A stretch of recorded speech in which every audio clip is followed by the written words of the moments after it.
Hey y'all. Hey everybody. Happy Thursday. How y'all doing? How y'all doing? What's going on? What's happening? I'm glad to see everybody here. All right. Family in the house. Family is in the house. Family is in the house. That's what I'm talking about. I'm so glad to see y'all, man. We got to talk about everything. We got to get into these rich folks and they mess. We got to talk about what's going on with the not so rich and even the poor folks. We're going to talk about everybody today. Literally today on this porch, honey. Everybody, and I mean everybody, can get it. All right? Everybody can get it. Nobody's safe. It ain't safe. I don't want nobody to start feeling no type of way. It ain't safe. Okay? Y'all know how we do. Y'all know how we do. So listen, I'm trying to send a couple of more messages out because I know YouTube don't do right by me. That's why I just kind of like, I don't know if y'all noticed, I gave up on trying to like schedule my lives 30 minutes in advance and all that because they're not going to send the notifications no way. So since they ain't going to do what they supposed to do, I'm going to do what I want to do. How about that? Is that right? Is that fair? Is that fair? Because that's how I feel. I don't feel like we need to be giving them all this respect and they do what they want to do. I feel like we need to do what we want to do. That's how I feel. If I'm wrong, y'all let me know. If I'm wrong, let me know. So listen, I'm glad y'all here. I'm glad y'all popping in, doing y'all's thing, showing up like we show up. I appreciate it. I truly appreciate it.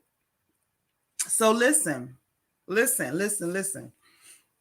Now we got to pay respect where respects are due. Some of you all are aware, and if you are not, let me help you become aware. Okay, this is the Founders Day for Omega Psi Phi, so we got to give them their respect.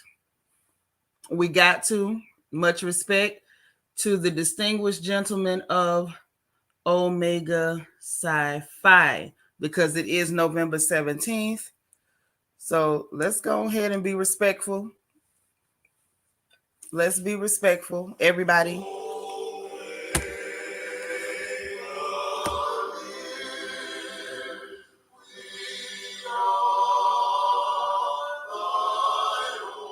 All right. So this is 110 years of brotherhood and service. It's wonderful. Okay. This fraternity was founded on the campus of Howard University in Washington, D.C. on November 17th, 1911. All right. So let's give them their respect. Again, much respect. Congratulations and happy Founders Day to all of our distinguished gentlemen of Omega Psi Phi. Okay. Much love, much respect. Okay. So listen, let it not be said that we, got beside ourselves and overlooked anybody. We did not. Okay. So we love you. If you're watching this on replay, we love you. Much respect and happy Founders Day to all of you.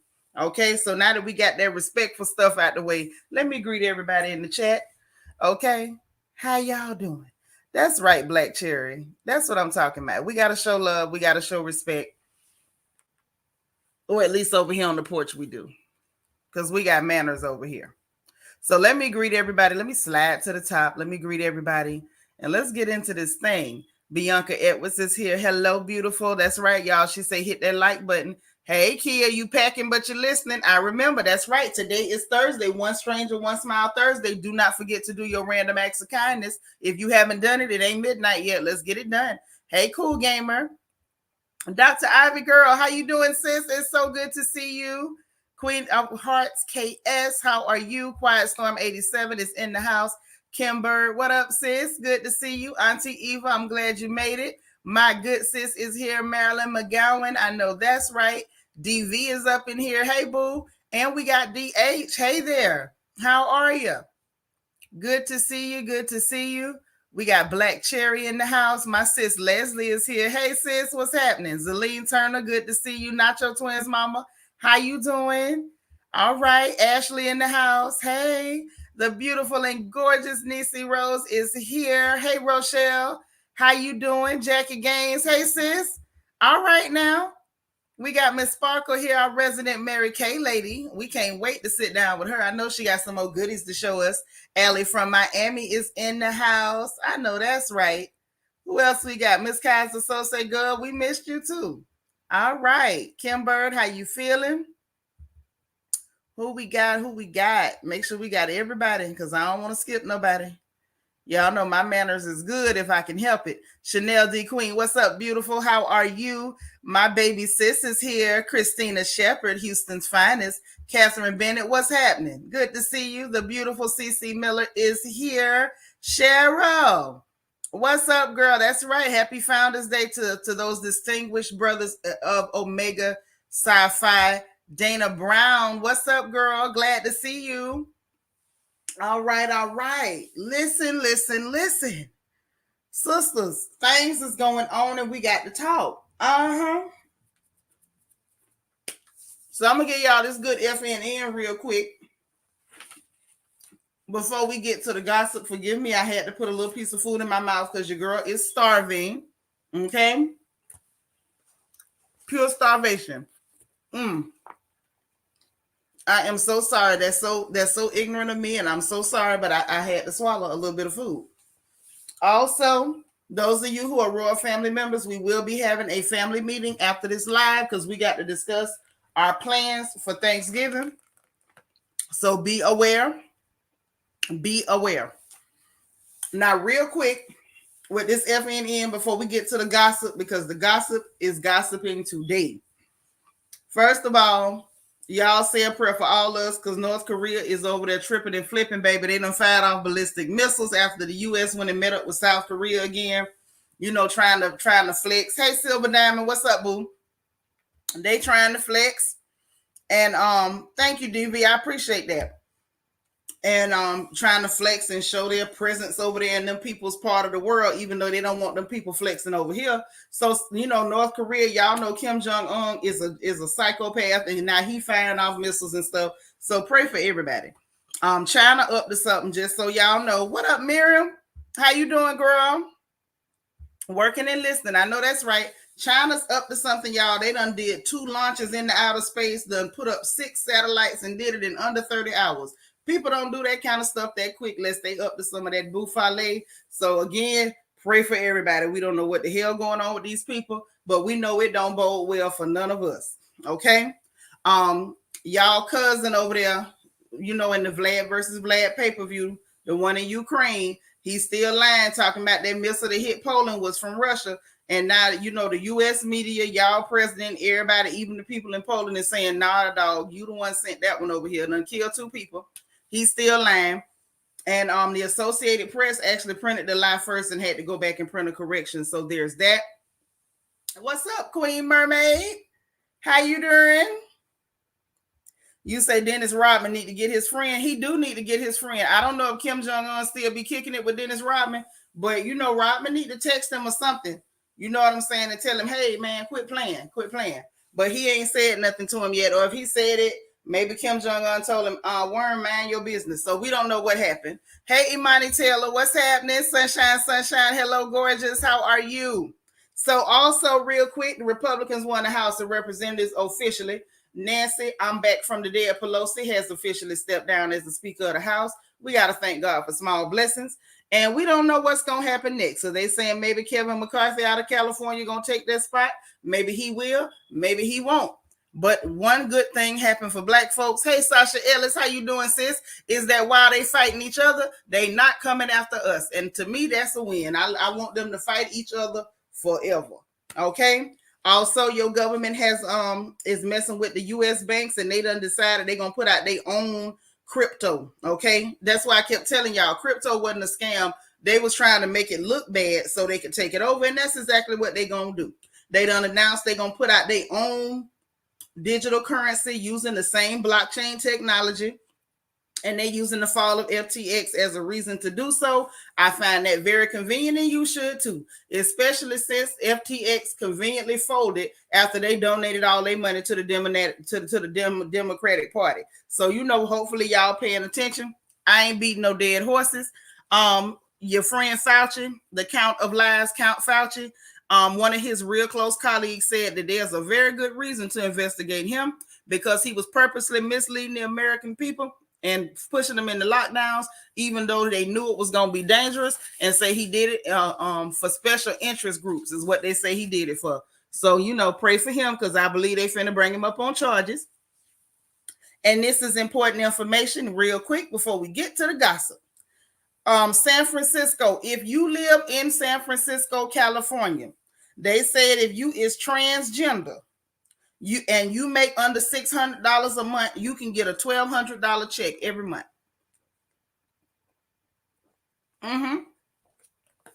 They said in San Francisco, if you are cash poor, you're making $600 or less every month, you can get a $1,200 check just for being trans. They said, hey, happy to be happy. They said that they got 97 genders listed, so you can just pick one of them. 18 pronouns, 19 sexual orientations. So you just go on their website and you pick one of them, and you can get you a $1,200 check. Yes, Bianca Edwards, that's what I listen. I'm here to report the news. So if y'all want to use this information to say, well, I'm trans because I'm a trans thin lady and I was actually a chubby lady. So now I'm trans thin and my sexual orientation is straight chubby. I don't know what make up something, and that's how you get your money. Yeah, they paying you to be a ma'am, sir. They're paying you to be a ma'am, sir. 97 genders. God ain't made but 2, but they came up with 97. And if you can make up a new one or jump on one of them they done made up, you can get your $1,200 check. I just want you to know that if you don't mind being a ma'am, sir, or a sir, ma'am, you can get you a check. You can get you a check from San Francisco. Okay, I just want y'all to know that that's what's going down. Hey, who's Kira? Hey, boo. We really just getting into it. You ain't missed too much.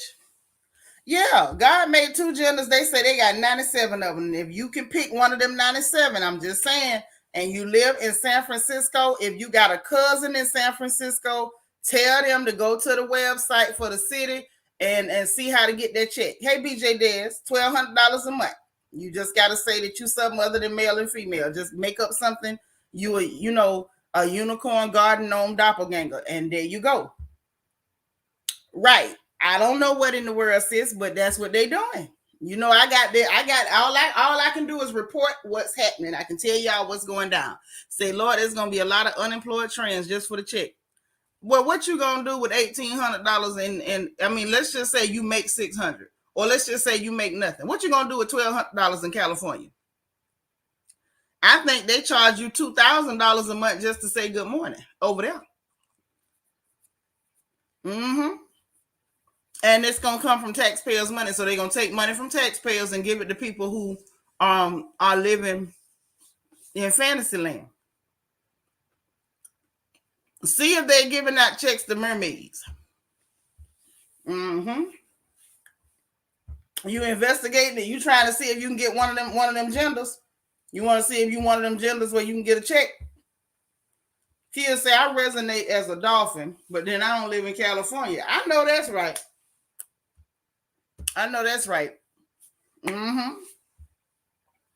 Jackie say, nah, try 4,000 and say good morning. 4,000. Queen Mermaid say in San Francisco, they'll be homeless with them $1,200 a month. They sure will. You say, no, you living for Christ. No more lies for you. Well, praise God. But I'm just saying, if you said you the one told us you was investigating. Yeah, if you working making less than $600 a month, you might be in prison. That's true. Hey, Vito from Denver. But I just wanted y'all to know that. And Mike Pence say he saved y'all. I didn't know he was saved. Mike Pence say he done forgave Donald Trump because he is a Christian. And that Christianity, he prayed the Lord's Prayer, and he say every time he prayed the Lord's Prayer that he's told you got to forgive those who trespass against you. So he done forgave Trump, and then turned around and told the January 6th committee, I ain't talking to y'all, bump y'all. This is some partisan bull crap, and you are not entitled to my testimony. So that's it for the news. Y'all, to me, the news was kind of funny today, but it wasn't too deep. So we just slid on past it. Now let's get on into the gossip. First off, before we go too deep, Everybody tell RuPaul happy birthday, y'all. They say this is RuPaul's birthday.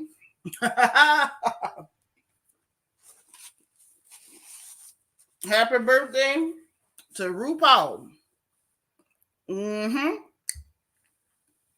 My pinch, you tried it. I mean, he might be his version of Save. Now, we don't know. Penn say he saved, honey. He said he done forgave him.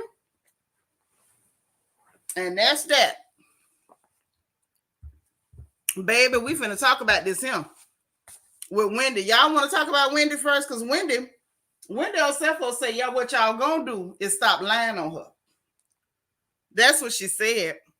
I posted that tweet yesterday when I first saw it because I'm gonna tell y'all the truth. It's bothering me.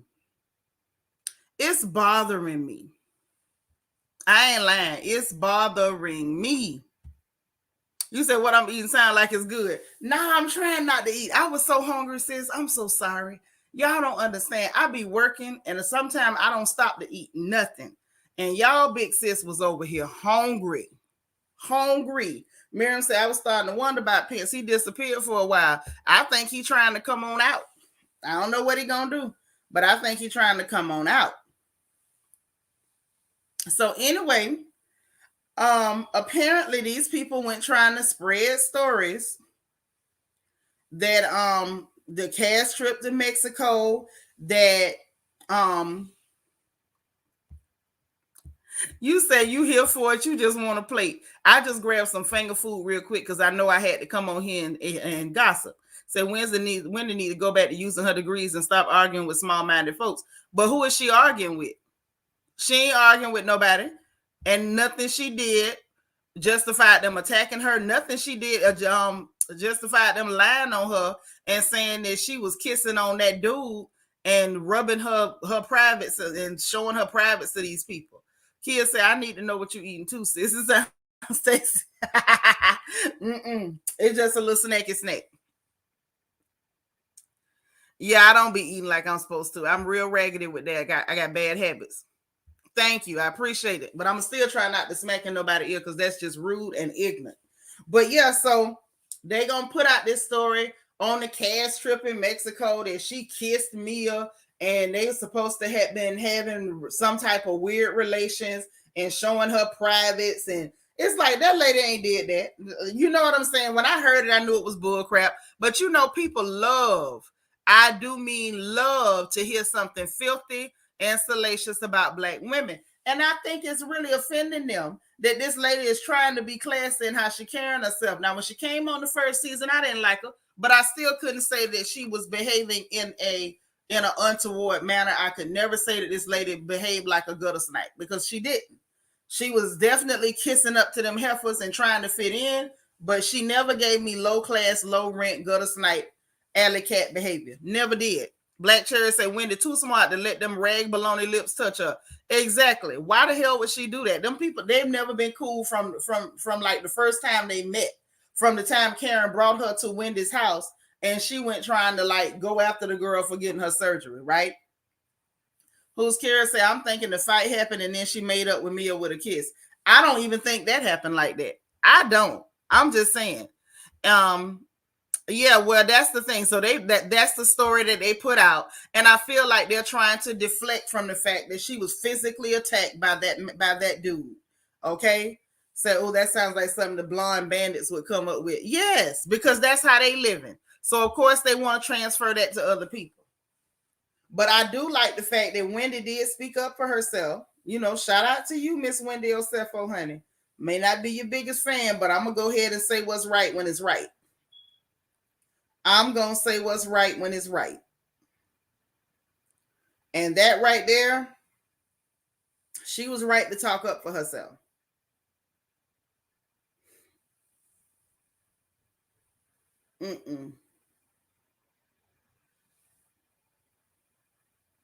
I really couldn't even believe how many people, and I don't even know why I want to say I couldn't believe it, because I really should have believed it. People love to say nasty stuff about Black women. They love it.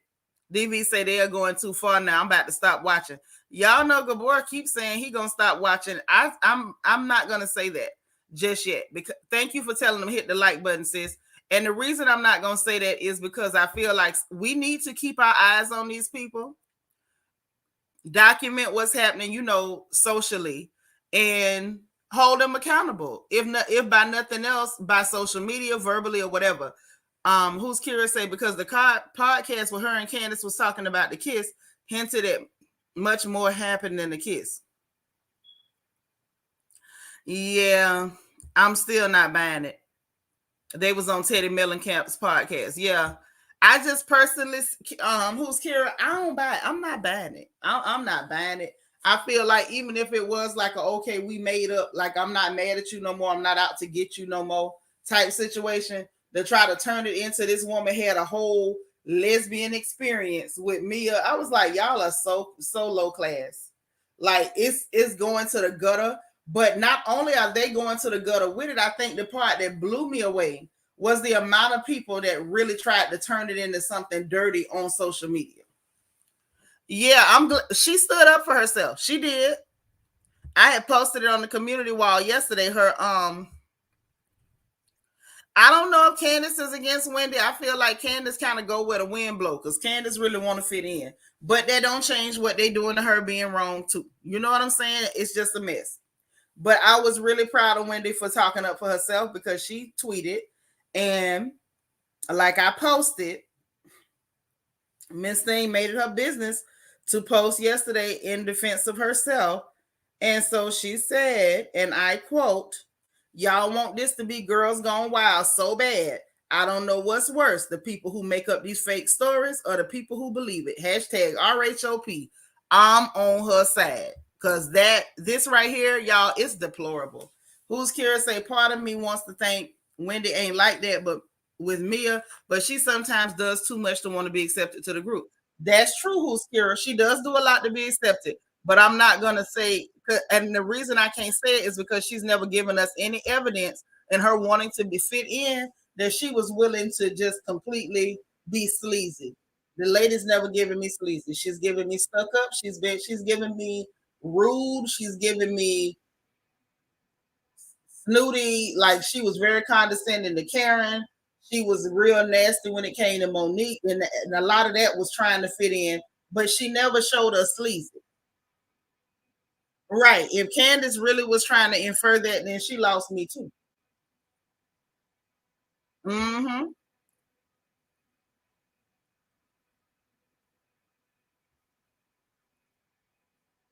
All I'm gonna say, this is very slimy. It's giving slime. It's giving slime. Yeah, I don't feel that she been vacuuming no carpets either. And I'm just saying, I feel the timing and everything is very convenient to try to get them out of trouble for their colorist crap and their physical attacks. It's like, well, let's hurry up and put this out and see if that'll work. It ain't working. Not for me. It's not working. Bianca say she lost me from jump. Yeah, I ain't never been no Candace fan, but I'm gonna always tell the truth. Queen Me say seems like they trying to start this rumor to calm down the colorist comments. That's what they hoping. That's what they hoping. And I hope don't nobody shut up because I promise you I'm not gonna be quiet. Y'all are colorist as hell. You are abusive toward black women, as evidenced by y'all putting out a story like this. And if Candace is participating with it, this is exactly why the stuff happening to you people have a hard time feeling sorry because you take part in too much bullcrap. Yeah, the timing is suspicious as hell. The timing is suspicious as hell. That's right. I ain't no fan, but I'm with you when you're right. Now, I don't care who you are, right or wrong. Y'all know I can't stand Chris Bassett for nothing. But lying on him, not cool. You don't lie on people, and especially not this type of stuff, especially not the industry and in the space that Wendy works in. To tell those kind of lies is damaging. It's very damaging. That lady does not carry herself that way, and I doubt that she's going to risk everything she's worked for to try to be sleazy on a RHOP. We're going to leave that to people who have no lives, who have no direction, who have no future. All you got is that show. DV say Mia still needs to leave the show. She does. She was physical with Wendy. Unacceptable. But I'm telling you, sis, they're trying to paint any kind of narrative they can to justify, deflect, distract, anything to keep us from saying you need to go. You physically attack that black woman. Period. Period. Who's curious say, especially after Ashley's oddball crowd not being a color. Thank you. She came out there pulling that hair back, showing her full forehead. I'm not a colorist. I'm not a colorist. That she did everything but say, but my best friends are black. The hell up out of here. We saw your best friend, honey, and it was riffraff, not a black person.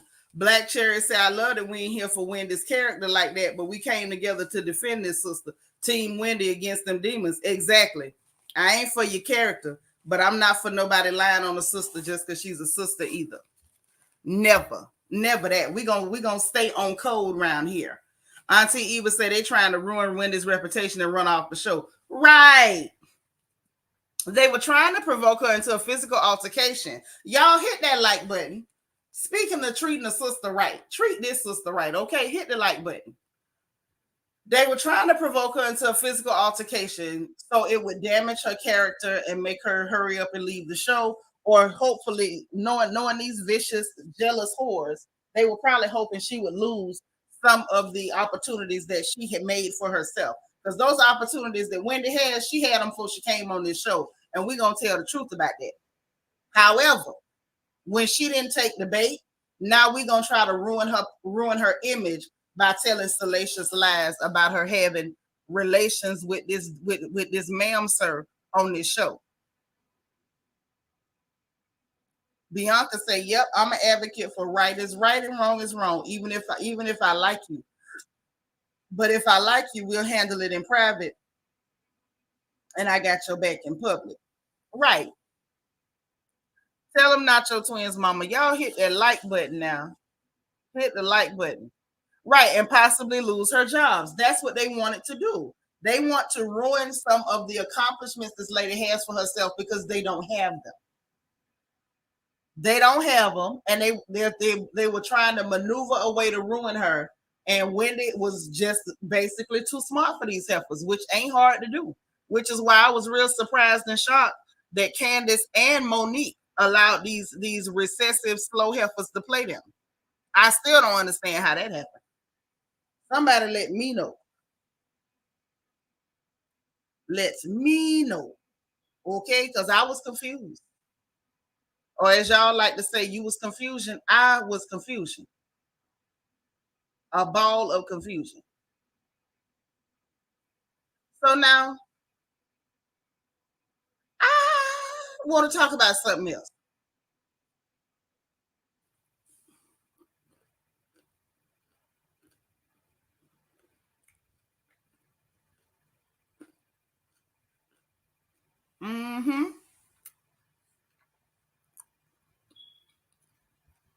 I want to talk about something else. And I don't know if y'all here for this conversation, but it's got to be had.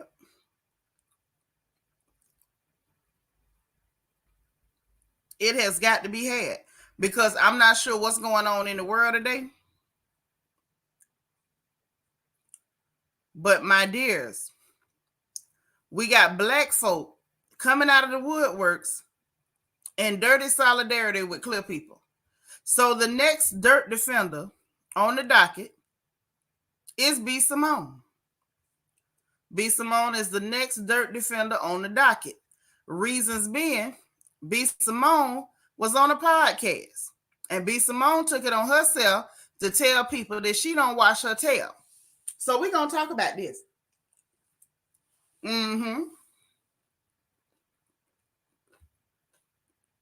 Yep.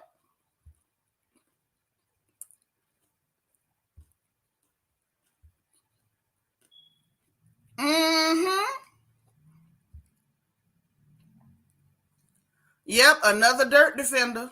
Another dirt defender. So y'all know what time it is. Hey, Lala Chanel, what's up, boo? Let me go ahead on and share this screen. Let me go and share this screen. What's up, my plum? Yep, B Simone is our newest dirt defender, baby. Yes, she is.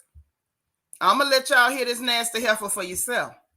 Cause y'all ain't gonna tell nobody I lied on. I don't lie on people.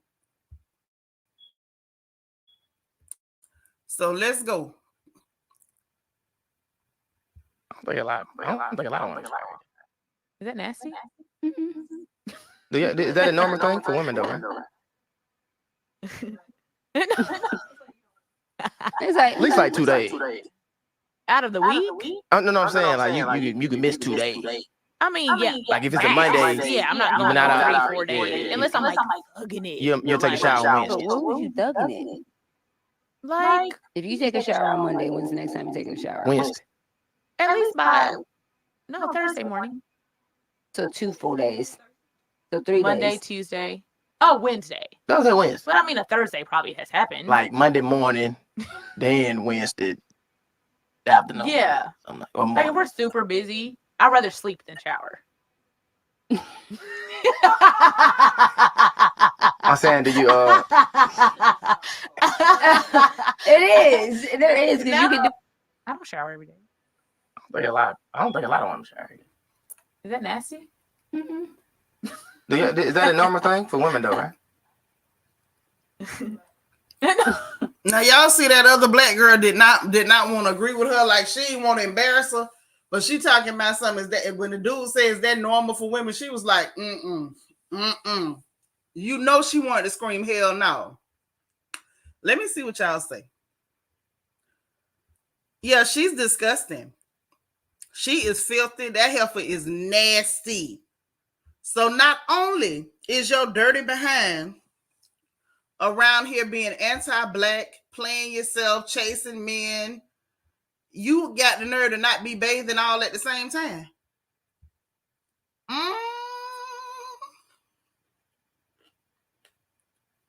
Churning Bucci butter. Girl, get in that corner. Go to the corner.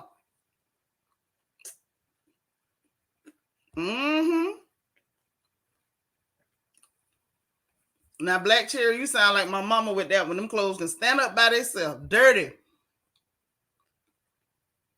She doing that. Listen, that's to get clear people support. Y'all ain't peep game yet. That's how they get clear people support, because a lot of them clear people don't like the bathe. But wait, after she got all the backlash about being dirty, funky, ripe, raunchy, she decided she was going to clap back at y'all like, how dare you tell me I'm nasty for not washing my twat? Here we go. Okay, here. Shit. Y'all stressing my ass out. Then wash the hair. Then wash the cat. Then wash my crack. Ugh. Damn. Okay, here. Shit. Y'all stressing my ass out. Then wash the hair. Then wash the cat. Then wash my crack. Ugh. Damn. So now she's here, going live, bathing, saying, fine, I'll wash. If y'all don't want me to wash, let me just get in here and wash. Y'all, I'm sorry. This girl is not funny. I know she thought this was funny. It ain't funny. So hold on, let's go. Because she didn't stop there. She's an attention seeker. I told y'all she went announcing that she was dirty for attention. There's more. Let's go. Hey, baby. Desi, what are you doing? Desi, come on, man. What are you, all this water and soap? You know exactly what I'm doing. You know what I'm doing. When the last time you took a bath? I took one today. No, I'm talking about when the last time you took a bath? Everybody hitting me up, talking about, oh, this what you like. Oh, you like your cat stank? No, I don't like my cat stank. I promise they'll never smell you again. They'll never smell you again. Okay, you wasn't saying that last night when you was down there. I probably was drunk, and I ain't have no time to smell anything. Okay, well, I took a bath today. Really? Yeah. Oh, really? But why you doing this? Why you want to be so different? Why you talk about all 95 niggas, but you the one that ain't taking a bath? Let's think. I took one today. Did you? Yeah. But when was the last time you took one? The last time, okay, today's Thursday, so Wednesday, Tuesday, Monday. If I took one, if I took a bath today, my next shower will be on Sunday. Hey, baby. So you see that, right? Straight to a skit. I told y'all this girl is out here announcing and promoting dirty cat behavior. She is out here promoting dirty cat behavior for attention. I told y'all. So it probably looked like if I was in it. I'm through. Never been funny. Never been funny. Very lame. Like there's nothing cool about joking about being dirty and stink. Y'all know black women don't do dirty and stink. That's one thing we don't do. We don't do dirty and stink.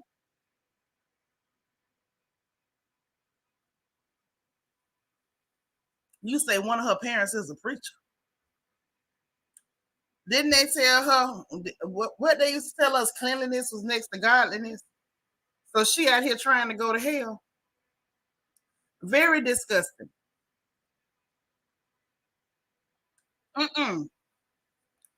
Girl, everywhere she went, I would have a shower curtain up under that nasty couch.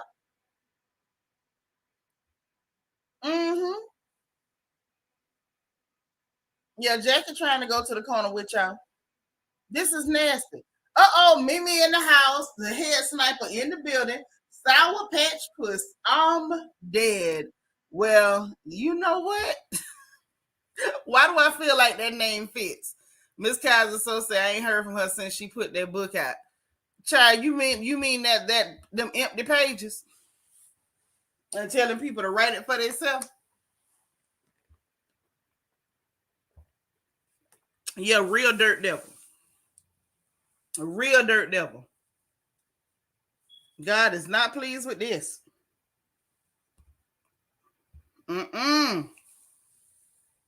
Oh, DS. Did you say walking around with a Venus flytrap? The bugs probably like flying roaches. Hey, Jackie, get in the corner. Just go. So I see she auditioning for the next pig pen, right? Lord, this one says stank on you. Hey, Star. So that's a great name for her. Y'all tripping tonight.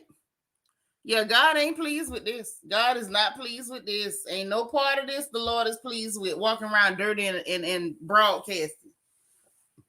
Notice she said she wiped the cat. Now, baby, you need to scrub and rewash for every day you ain't showered down there. Oh my God.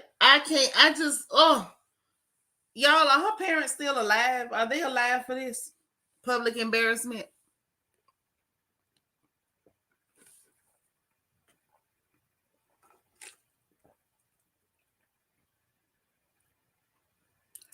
Y'all, this is terrible. And Sunshine, you gonna have to hit the corner too. She talking about Lady of the, instead of Lord of the Flies, Lady of the Flies. I'm through with y'all. All y'all just go to the corner. Just hold hands or get in a single file line. Y'all ain't right. Y'all are not right. But I wanted y'all to see that because I say, okay, we got the newest dirt defender on the block. Oh, yes, it's going down. So let me tell y'all what else is going down. I can't believe I got to mention this, but I guess I may as well while we talking about what we talking about. So y'all know Blueface mama love to be in the middle of all the mess. She love to be in the middle of all the mess. Carlisa is ignorant as hell. She messy as the children. Instead of making the children behave, she jump in it with them. Child, Carlisa done went on the internet and she said that she ain't got no bond money. That's what Carlisa said. Carlisa said she ain't got no bond money. And that's just that. Not so funkified. Y'all ain't Lord, B Simone. You know, a tub soak. Yeah, she do need the soap with a cap full of bleach. That's true. You can tell Summer's Eve gave up on her a long time ago. Are you saying they gave up on her a few summers ago? Is that what you're saying? Hey, Miss Gigi, I'm glad you here. Look him. Matter of fact, I'm just letting everybody talk for themselves today. That's what I'm finna do. Because the foolishness is just so plentiful. The foolishness is plentiful. So let's just go to the land of plenty foolishness. Here we go. Don't come talking to us about no bail money. Don't come talking to us about my son. We created Tatiana. We paid for it. Me, his father, my husband, and Jaden. We paid for the song. We helped create your artists for you. Don't come to us about no goddamn bail money. Don't come talking to us about. So this is what I'm trying to figure out. Who is bothering her about bail money? See, this is why Carlisa get on my nerves. You own the social media without your hair combed and you got your camera turned on. Now, y'all notice how I cleaned that up because y'all know I don't comb my hair, but let me tell you what I also did not do. I also did not turn my camera on for y'all to see me without my hair combed. You understand me? So Miss Thing goes on here to say, I created your artist for you. Who are you talking to, ma'am? Because we know Krishana go sell all the rest of her remaining teeth to get that boy out of jail. So who on earth are you telling don't talk to you about no bail money, Carlisa? We ain't even heard you had no money. And furthermore, Carlisa, I feel like you just wanted the world to know that you want to claim that you paid for this boy to make this song. We made your artist for you. Ma'am, what y'all did was make a one-hit wonder for them. That's what you did. Mona. Sorry, y'all. Y'all know how mamas are. We got to call them from all the way across the house. Y'all know how we do. Don't act like your mama wasn't black. But this lady right here, I'm trying to figure out why is we on the internet with this, because I didn't see that. But right, that's what I said. Maybe she talking to Whack 100, but Whack ain't been on the internet saying nothing. So why is she on the internet? Whatever he said to you in private, you could have told him that over the phone, man. You didn't need social media to say that. Hey, SFL, that's number one. Oh, DS say her hair look like someone just been snatching it. I hope y'all ain't letting nobody snatch your hair and make y'all look like that. That look crazy as hell. They don't give bail for attempting to take somebody out. I mean, it depends. You can't say you don't get bail for it. It just depends. It really depends on a lot. It's too many things they got, something to do with that. Something got, you know what I'm saying? It's up to the judge, number one. Our system supposed to be based on innocent till proven guilty. That's number two. If they consider you a flight risk, you might not get a bond. You know what I mean? Or they might make the bond extremely high. We don't know what's going on, to be honest, because I haven't seen anything about the court proceedings. If one of y'all got the court papers, let me know. I did not go pull up the records from Clark County to see what the judge said or what they said it at. But you can get bond. What I don't understand from Carlisa is, why are you on social media with this? For what? The children is on social media. That's bad enough. We done already had the baby mama up there trying to prove that Whack 100 called her phone. And it's like, okay, then you got Krishan come running out there. Whack 100 called my phone too. Put this in there in the kitchen. Throw them in the trash. Thank you. And so I'm sitting there like, okay. All right, so he's already out on $50,000 bond, which means they could have got him out for $5,000. That is not that much money, Carlisa. I doubt anybody called Carlisa for 5 racks or for the 50. We know Krishan got it and Krishan gonna spend it. Yeah, she's an attention seeker. And see, stuff like this is what lets me know why this boy is so damaged in the head and messed up. Carlisa messed that boy up like this. Look at him. Just look at him. His funny looking self. When the police came to get him, he was up there just grinning and sniggling. And matter of fact, and let me tell y'all something else about that arrest video, if y'all seen it. Right, he get it from his mama. Listen, first of all, I didn't even know they had tight sweatpants. Them sweatpants was just as skinny as his little bitty legs. I thought the boy had on shorts, and y'all ain't tell me no different. He had on sweatpants that was the same color as his little yellow tail. He up there, they pat him down, arrest him. He just grinned and Kiki, hell, it's not cute. Yeah, they done released him out into the world. They don't want him. They done, yeah. Lala said the fact that she birthed that menace to society is enough for me sometimes. We can't control what our children do after they raise, but from her behavior, it's clear where it stems from. Exactly. Exactly. Well, she's on TV shows. She make music and does appearances. That's what she does. No, that's not what that means. If they paid $50,000, it could have been a cash bond. So they might have paid all 50. See, poor people go to the bail's bondsman, and if they told you $500,000, Big Mama and them would have had to put up their car some property, or you'd have had to pay 50 racks. So because they got money, they might have just paid the entire cash bond. What I'm saying is, even if there was a money problem at $50,000 bond, that they could have went to the bail bondsman and paid 5 racks and got him loose. That's all I'm saying. Carlisa is online for attention. She's online for attention. Miss Gigi said these kids have no clue how to act these days. Again, I'm going to say he get it from his mama. Right, but we see what she doing. You on the internet looking stupid, talking about don't come ask me nothing about no bail. Who asked you? We don't even know who you talking to, ma'am, because whatever they said to you, they said it to you on your telephone. Now let's really talk about what we're talking about. This is about what went on your telephone, and you out here on social media discussing it. It doesn't make sense. It doesn't make sense, y'all. I'm not for it. But let's talk about what else is going on. Can we talk about Kandi, Tiny? Candace's tiny husband Todd, DJ A1, and how all these people is ganging up to pick on little Latasha from Escape. Can we talk about the Billy Goat and the crew? Whose Billy Goat is this? Oh, we got to talk about the Billy Goat.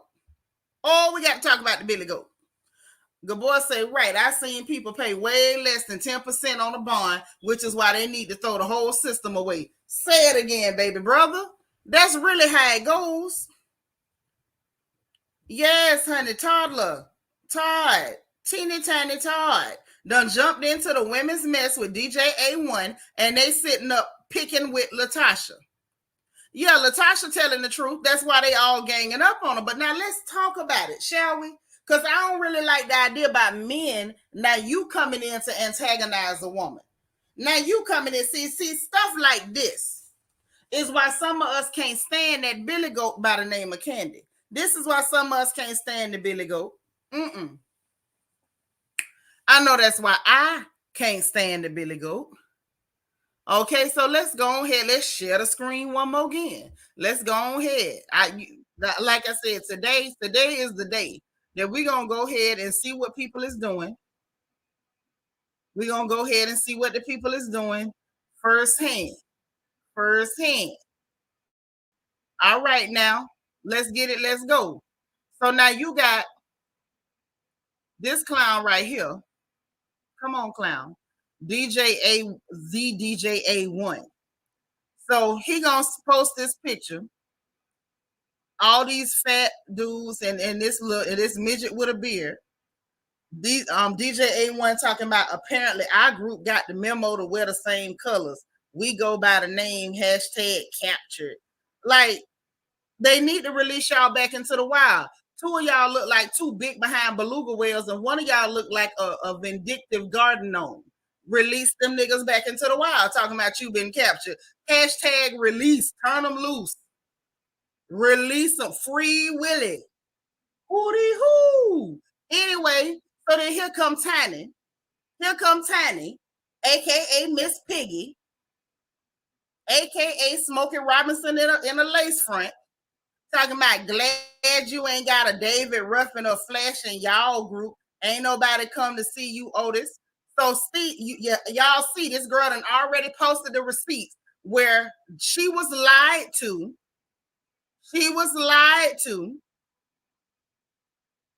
Y'all lied about it to try to make her sound bad, to try to make her look bad for looking better than y'all. Y'all really had a whole plot.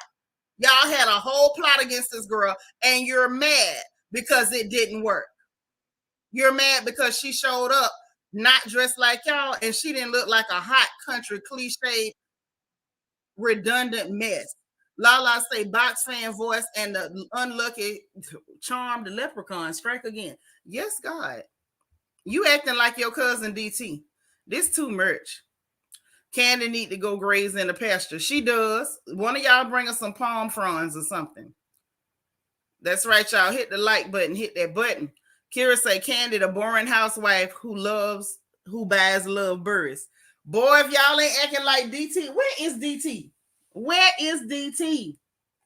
He must be working. God dog it, y'all acting like DT up in here tonight. Star say, right. If her husband put hands on little daddy daycare Tucker, he would not be wrong. So wouldn't y'all grown men coming to pick on a girl? We've had enough of that with Glow and Meg. So now y'all gonna try it with Latasha too. Y'all really mad at black girls for being talented. Y'all mad at the black girls who didn't get all their money on their back, right? Y'all mad at all the black girls who didn't get their money on their back? Is that what this is for? This what y'all mad about? Is that it? Miss Gigi say Kandi puts up a great act that she cares and does a lot for everybody, but that heifer got some real underhanded ways. The trick is slick. Ooh, the trick is slick. I know that's right. Bro say, we see Portia was right about the Kandi coded click. DJ A1 been auditioning all season, RHOA attacking the cast. Right. But that's the thing. Portia said something about it. Nene said something about it. Now we seeing it happen to Latasha. That's why when that post went up and Latasha posted her inbox where they stylist was talking to her stylist, you see Nene leaks in the comments, pent to the top, and she had the little spyglass up to her eye like, y'all see this, right? You say don't do Smokey like that. She don't look like a young Smokey. She look like an old Smokey. Yeah, Smokey Robinson. You really got a hold on me. Good boy say, when we gonna be honest and admit escape? Ain't even all that legendary for Kandi in the game to be behaving this way. They not. Listen, I'ma say it if don't nobody say it. Kandi and them was a group of girls that fit in for that time period because they could kind of keep up with the beats that Jermaine Dupri was putting down. They would, first off, you ain't got but one singer in the whole group. The rest of them girls is just getting by. Latasha is the only singer in that group. The rest of them just getting by. The songs they were singing was not all that. They were not iconic. They were not legendary. The most legendary thing Kandi and Tiny did was write No Scrubs and give it to TLC. Because if they had sung that, wouldn't nobody remember that either. These girls are not that talented. And the only one that got some talent is the one they keep attacking and dogpiling on. I wish they would let the group go, but at the end of the day, if they don't let it go, get off social media with this stuff attacking this girl. It's not cute. And the fact that y'all brought in these things that look like men to help y'all do it, I ain't feeling it. Hey, Sharon Fona. Star say yes. Why was it okay for Kandi not to tour and not Latasha? Right. And y'all, did y'all see Latasha's response? You spit your food out. Don't do that. Food costs too much money these days. Don't be spitting out no food. You say escape needs to escape and be done. Latasha can sing and be fine by herself. Tamika Show need her behind whip for what she doing. So anyway, Tiny, Smokey, gonna post a video of them up there singing, and she gonna say, ooh, Tamika up here pulling her own weight or something. And it's like, girl, y'all like Tamika because Tamika can't sing no better than y'all. Period, point blank. That's why y'all like Tamika, because Tamika can't do no better than y'all doing. And it's as simple as that. It's so funny how can we talk about it for real, y'all? Listen, this is real life. This is real life, and this is really happening to these people. What you say? They were a group in the 90s that does not make them legends. If that's the case, Moke and Steph is lit. Yeah, he's man. You might have had him once, but yeah, they always all of them pretty much had the same sound. I was never a fan of Escape. Them two for sure can't sing. Yeah, sisters in the group. I'm finna go ahead and pull up Latasha's response to these heifers and the truth about what really went on. But it's just the fact that they sitting up here like dog piling, y'all all bringing in people to pick on this girl. I'm not really feeling it. If I'm gonna be honest, y'all, I'm not feeling it. It bothers me. I don't like the optics. I don't like the optics.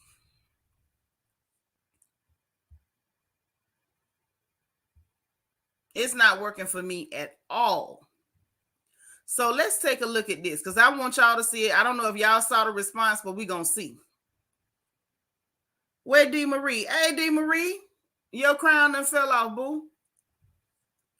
You say you hate to see the sisters aren't united. That's foul. Oh, but you finna see why. You finna see why because I'm finna show you. Because I really want y'all to see just how foul these heifers are. They're really foul. This ain't no, oh, it was a misunderstanding. Y'all did that to try to make her look bad, and in reality, you made yourselves look worse. So this is what Latasha had to say.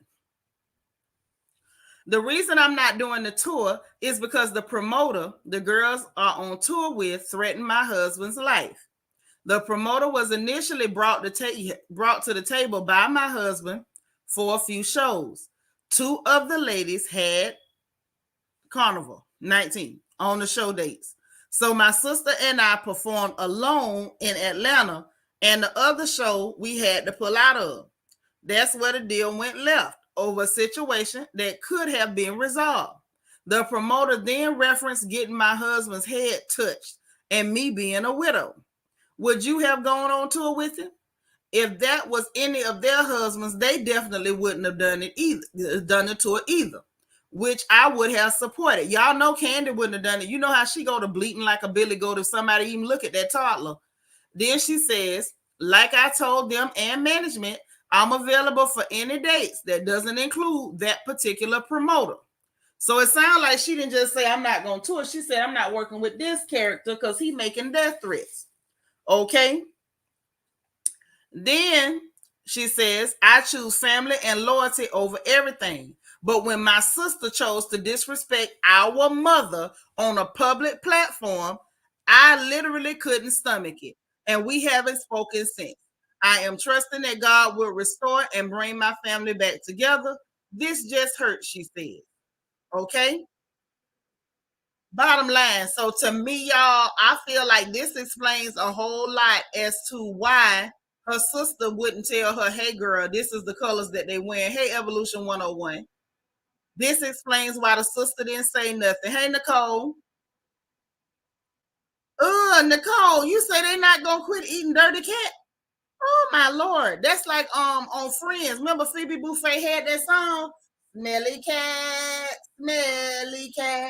What are they feeding you? That was a cool song, but yeah, it's not cool to have a smelly cat though. Watch that thing. But anyway, this explains a lot.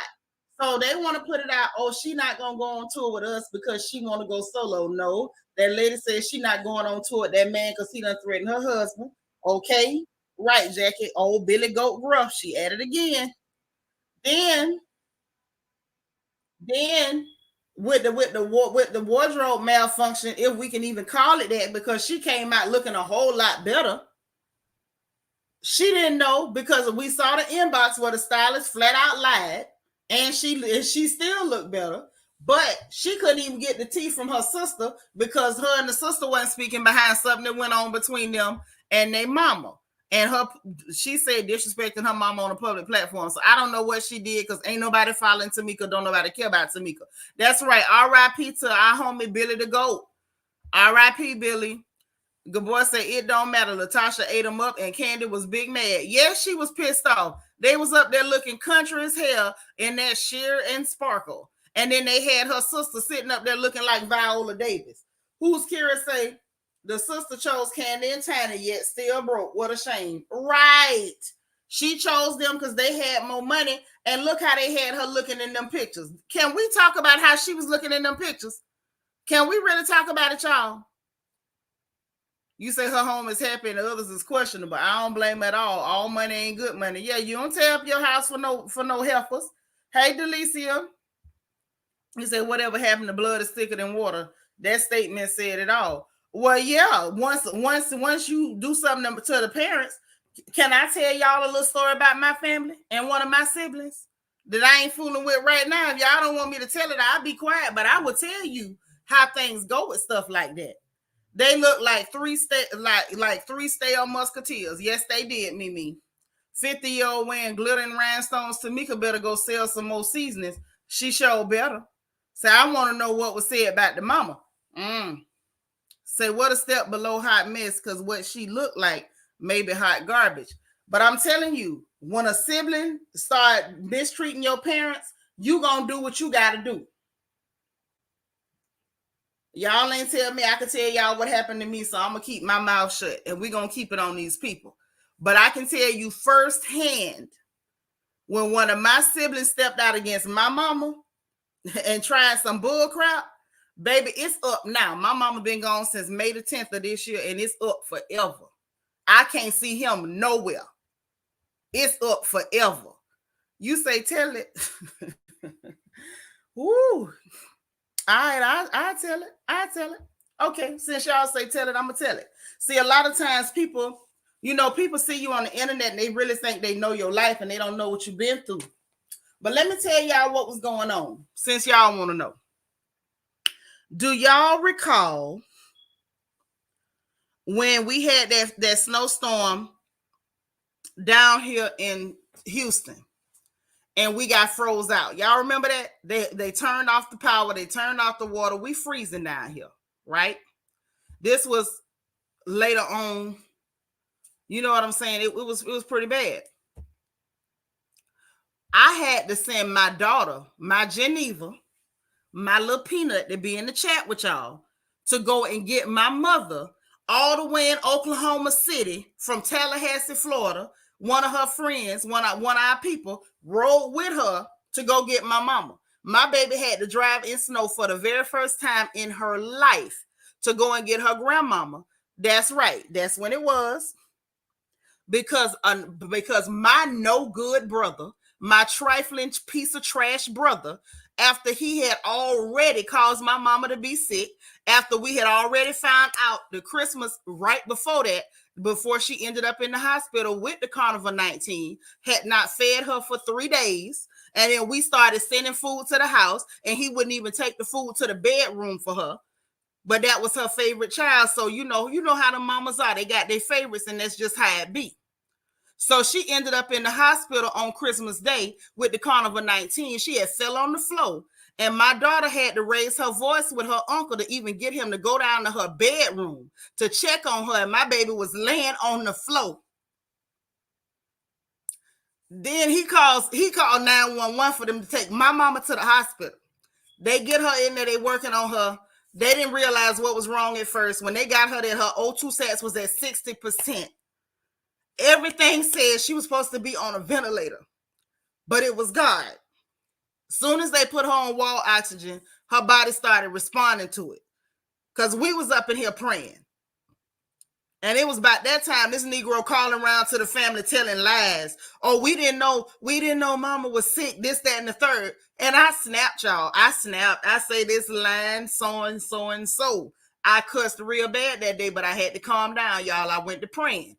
And we didn't even eat Christmas dinner that night from 8 o'clock that night to about 4 in the morning. Me and my children prayed. I had my face on the floor, and I prayed and I cried and I begged God. He kept my mama for me. When she was in the hospital, she went through it. We did everything that we could. My baby came out of that. She was very confused. She was never the same after that. She suffered. And she kept saying, I keep forgetting stuff. I say, girl, you're going to be fine. They wheeled you in there, but you're going to walk up out of there. She said, but I was weak before I came here. I said, but you're going to walk up out of there. So sure enough, they took her to the little rehab to try to work on her legs and stuff. And they were supposed to release her. This nigga went to the social worker over there at the place and said, well, she don't have nowhere to live, so y'all need to transfer her to a permanent nursing home. I lost my nut. And it's so crazy because nobody knew what I was going through. I was just playing it off. Y'all know me still coming here telling jokes, playing. Nobody knew what I was going through. Nobody knew what I was going through. And I was over here grounded. I couldn't move. We was locked down. We had no way to move around. I had to send my firstborn to go all the way to Oklahoma from Tallahassee, Florida, through the snow on icy roads to get my mother. And we had to pull a fast one because he was still going to try to sneak and put her in a nursing home before we could move her from there. Because, hey, in my book, don't no woman have 5 children to end up in no nursing home. So, see, I can tell you firsthand that sometimes you'll have a low-down, dirty, filthy, no good sibling that would disrespect your mother. And let me tell you something. When you a real one, you not finna let nobody disrespect your old bird, and that's on everything, period. Right now to this day, if I see that nigga anywhere, it's gonna be a misunderstanding, and y'all gonna be reading about me in the goddamn funny papers. So I understand where Latasha coming from when she say, period, point blank, that heifer disrespected my mama and I ain't spoke to her since. Because I can tell y'all right now, the last thing I said to that no good trifling piece of trash brother of mine is, if I see you anywhere, I'm gonna blow your whole face off. And I meant that. And I still mean that. There you go, Star. That's exactly where I'm coming from. It's on site. It's on site. Period. Period. See, that's the whole thing. See, when people sit up and what they doing to this girl, it ain't cool. It ain't cool. But it's one thing about it, and it's 2 things for doggone show, baby. Every dog have his day, and a good dog have too. Let her keep on doing the dirt she doing. All that mess gonna come right back around. All her chickens coming home to roost one of them days. Bet that. You got that right. You only got one mama. You ain't got but one.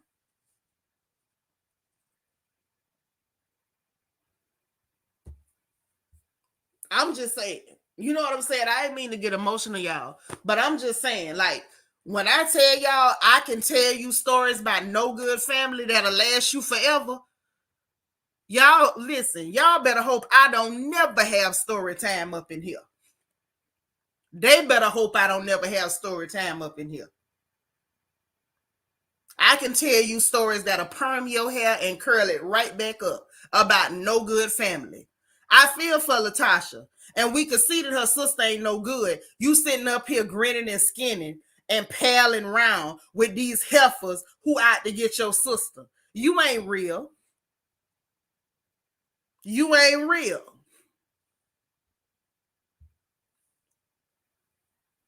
Girl, it be so much happening. I just don't say nothing. I don't say nothing because, see, talking about it don't fix nothing. Let me tell you something. You got people that go around on social media, even on YouTube, even the ones that ain't got no channel. They show up in other people's chat complaining about their problems. Them niggas ain't looking for prayer. They looking for attention. They looking for attention.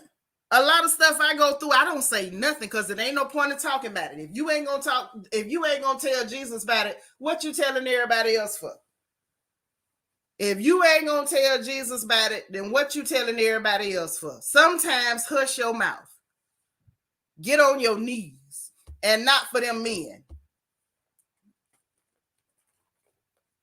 That's right. You reap what you sow.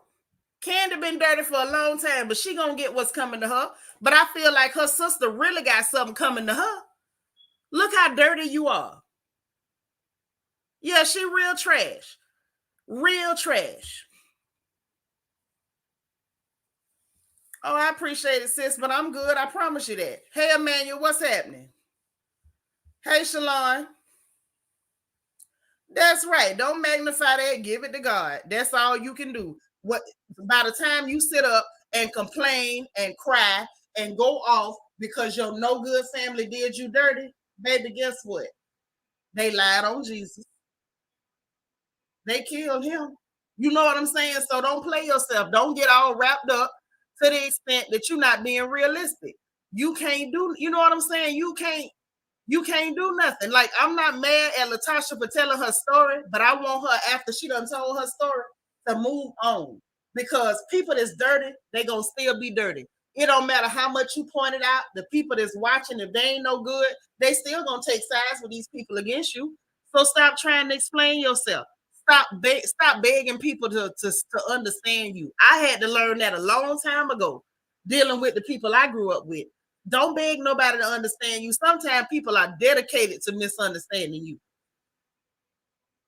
You say her sister acted shady before when they did that tour together. She was only concerned about her booty looking good. I'm telling you.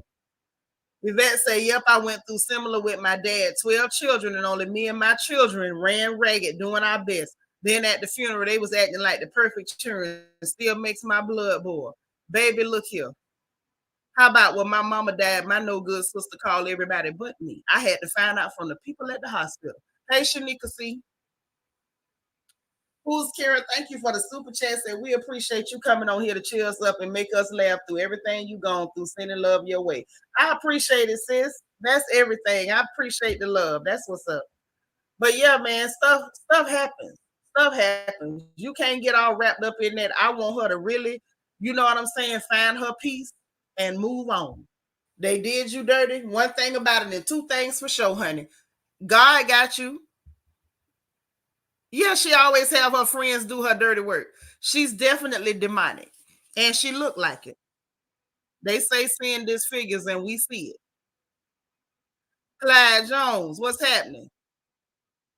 I'm just saying, like, sometimes, listen, family be the ones that cut you the deepest. Family be the ones cut you the deepest. And I know, I'm pretty sure from Latasha's end, that's probably what's hurting her the worst, is that it's her family that cut her. Ooh, you went through it with a brother, with just not a brother or sister. It be like that. Just let it go.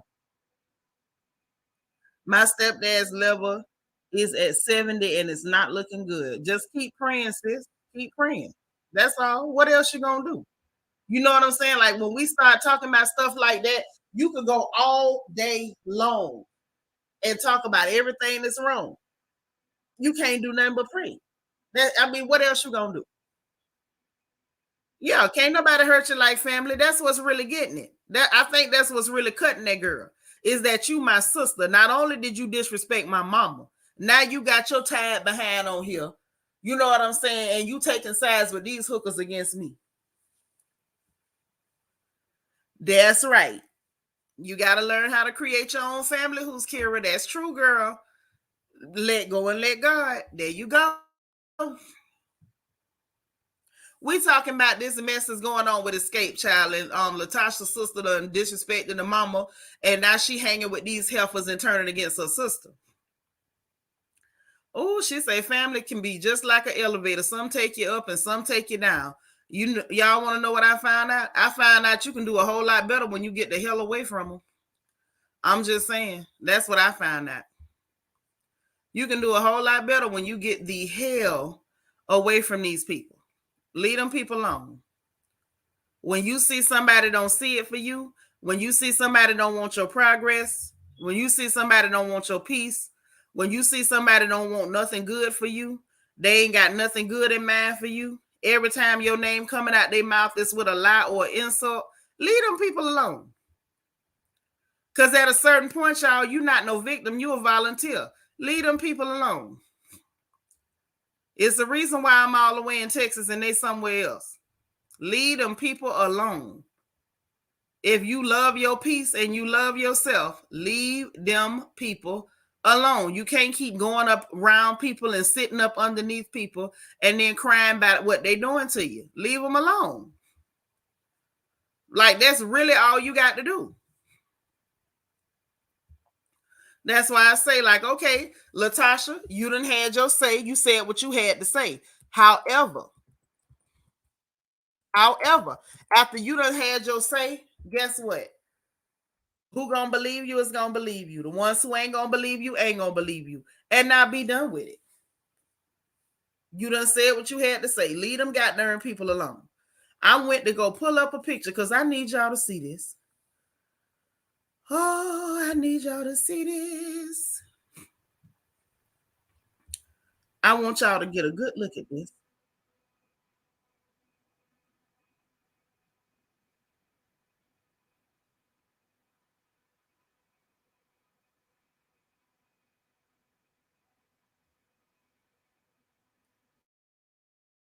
Okay. I don't know how to make it no bigger, but this just gonna have to do because y'all got to see this. Hey, Sin City from NOLA.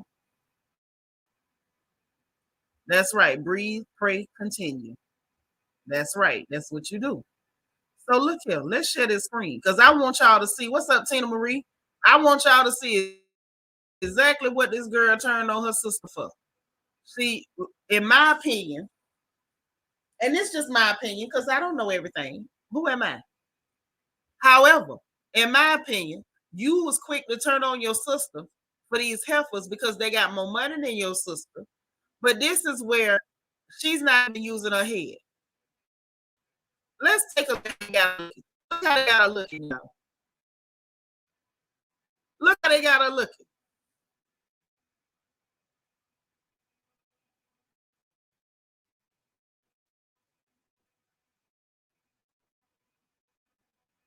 Now,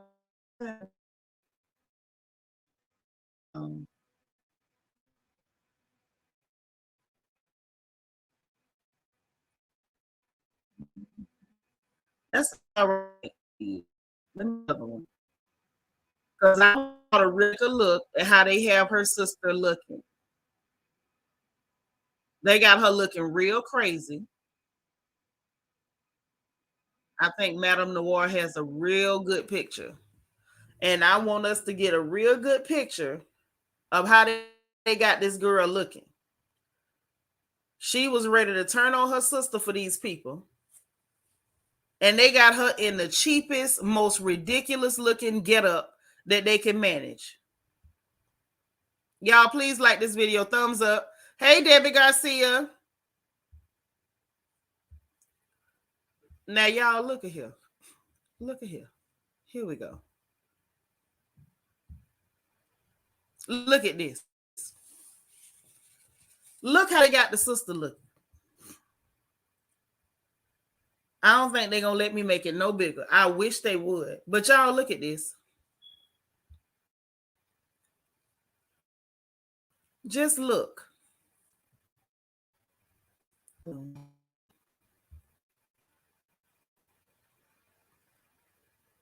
Look at this. Is that not ridiculous? Is that not ridiculous?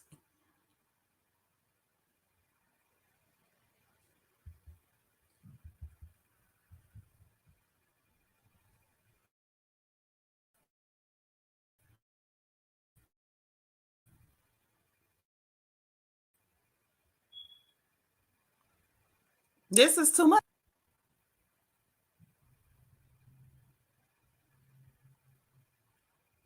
Just look. It's terrible. They got her sitting up there looking like Viola Davis. Like I said yesterday, that little mission them look like old Usher board stockings. They literally got her dress up there with Usher board stocking material at the top.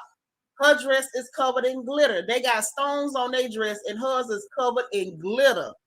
Right. They got her in the cheapest dress. They made sure that they had on the better material. You did all of that for them to make you look like that. Yeah, look old fashioned. She looked just like Viola Davis.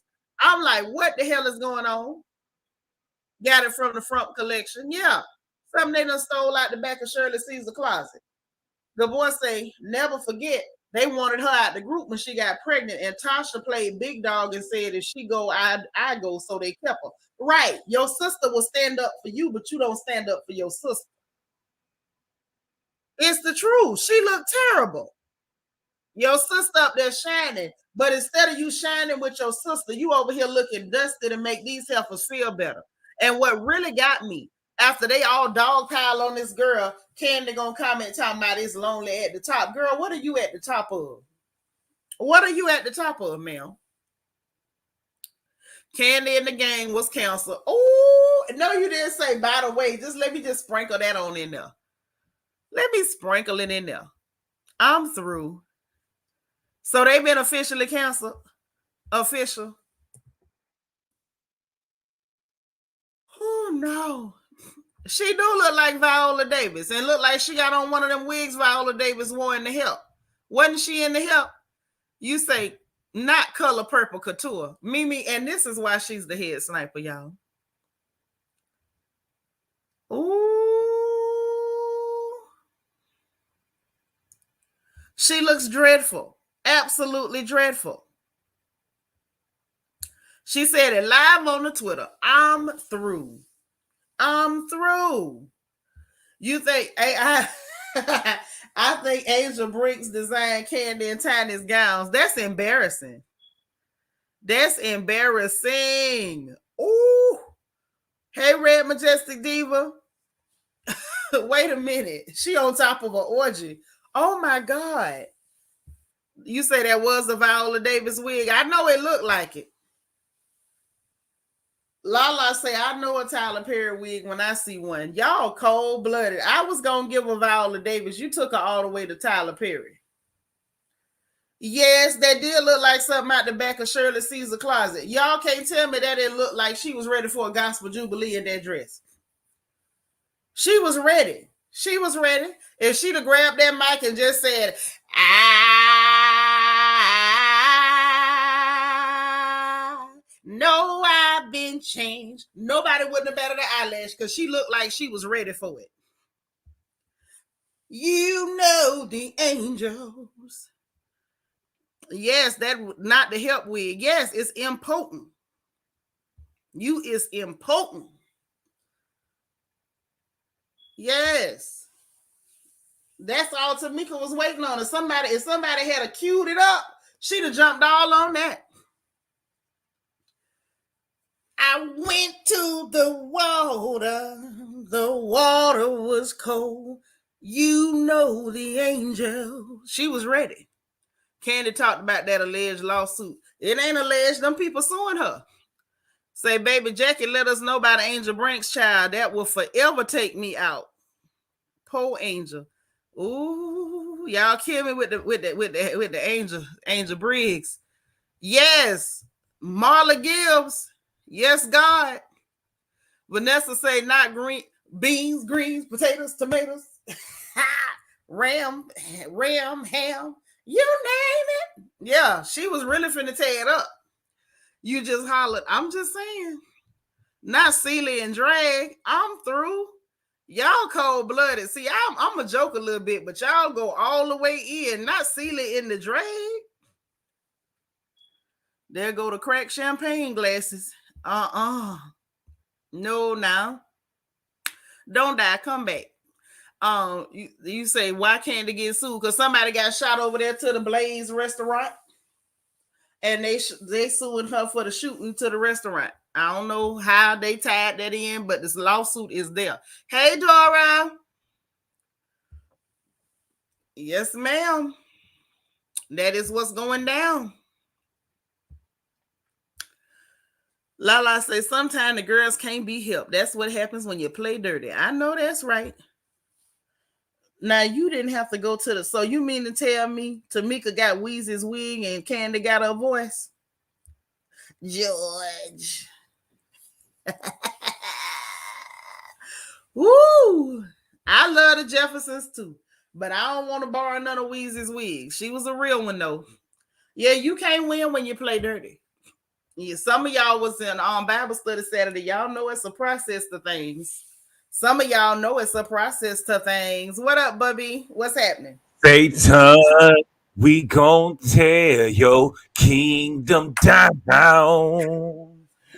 Oh, Yeah. Jesus, oh, Satan, we gon' tear your kingdom down. Oh, yeah. Oh, yeah. Yes, that's Ain't what I'm that talking. Shirley? That's Shirley right there. All right. All right. I know that was Shirley. I had That's to come in Shirley singing right there. Shirley That's since we real. singing Shirley. I don't know a lot about Shirley. What's Yes, good, big Lord. sis? Man, everything and nothing at the same time. What's going on with you? What you Nothing think about much. this mess with all them piling on to Latasha?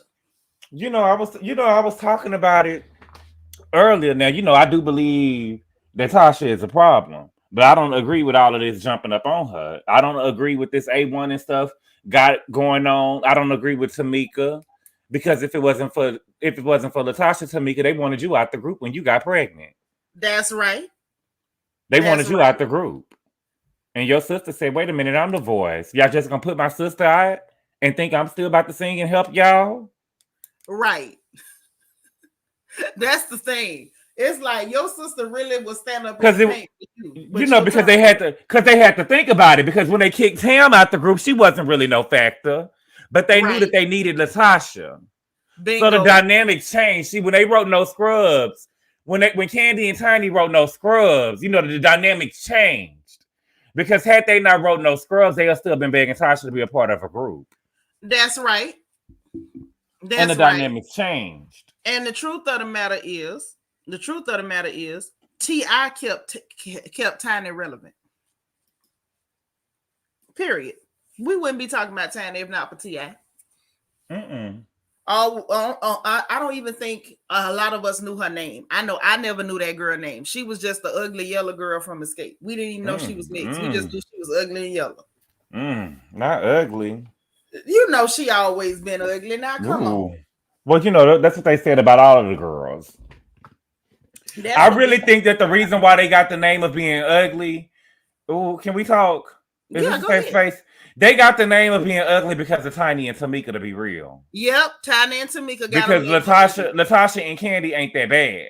Latasha and Tamika. Now you look at them pictures of Tiny and Tamika when they go, damn.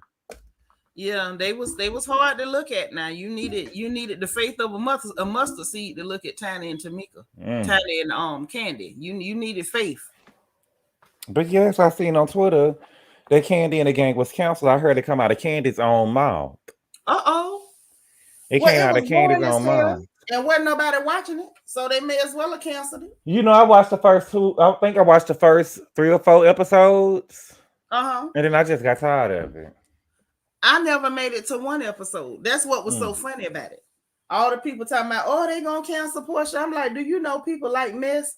And when people don't like you, that they really don't like you, and they feel strong about you, people was hate watching Portia and love watching Portia. And the truth of the matter is that Bravo ain't finna cancel nothing, get no ratings. They was comfortable canceling Kandi because wasn't nobody watching. Now hold on. Nicole say, "Do we yellow folks all?" No, everybody yellow ain't ugly. My middle brother is yellow. Come on now, let's keep it a buck. Everybody yellow ain't ugly, but everybody yellow ain't pretty. Just like everybody dark ain't pretty. You know what I'm saying? But I just find it real funny that people get touchy when we start talking about them people that be ugly with the lights on. But that's what I call it when you yelling ugly. You ugly with the lights on. You know what I'm saying? But you know what I'm saying? Like we could say that. I don't have to call everybody pretty now, because there's some dark sisters that your skin might be pretty and your face might be strong, and that's okay. Mimi say even Biggie called them ugly. Now that's the pot calling the kettle ghoulish. Now Biggie was wrong for calling them women ugly, and I'm gonna tell you a few reasons why Biggie was wrong for calling them women ugly. Like you say, can we talk? Can we talk? But he said that he was fat, black, and ugly as ever. He did, but not just that. I'm gonna tell you why he had a lot of room. Hey, Magaline. What about Faye? Faye wasn't that cute either. Faye and Tiny could be big sister, little sister. You ain't lying. I was just finna say, Faith ain't no winner chicken dinner. And not only that, I don't mean no harm against Miss Violetta, but his mama ain't no winner either. Ooh, and gonna have the nerve to talk about she wanted Angela Bassett to pay her. Bitch, where? How? Oh, bitch, please. And what kind of mask did you want Angela Bassett to put on to play you, Miss Violet? Okay. You know, Angela. Now, what if Angela would have been like Hallie?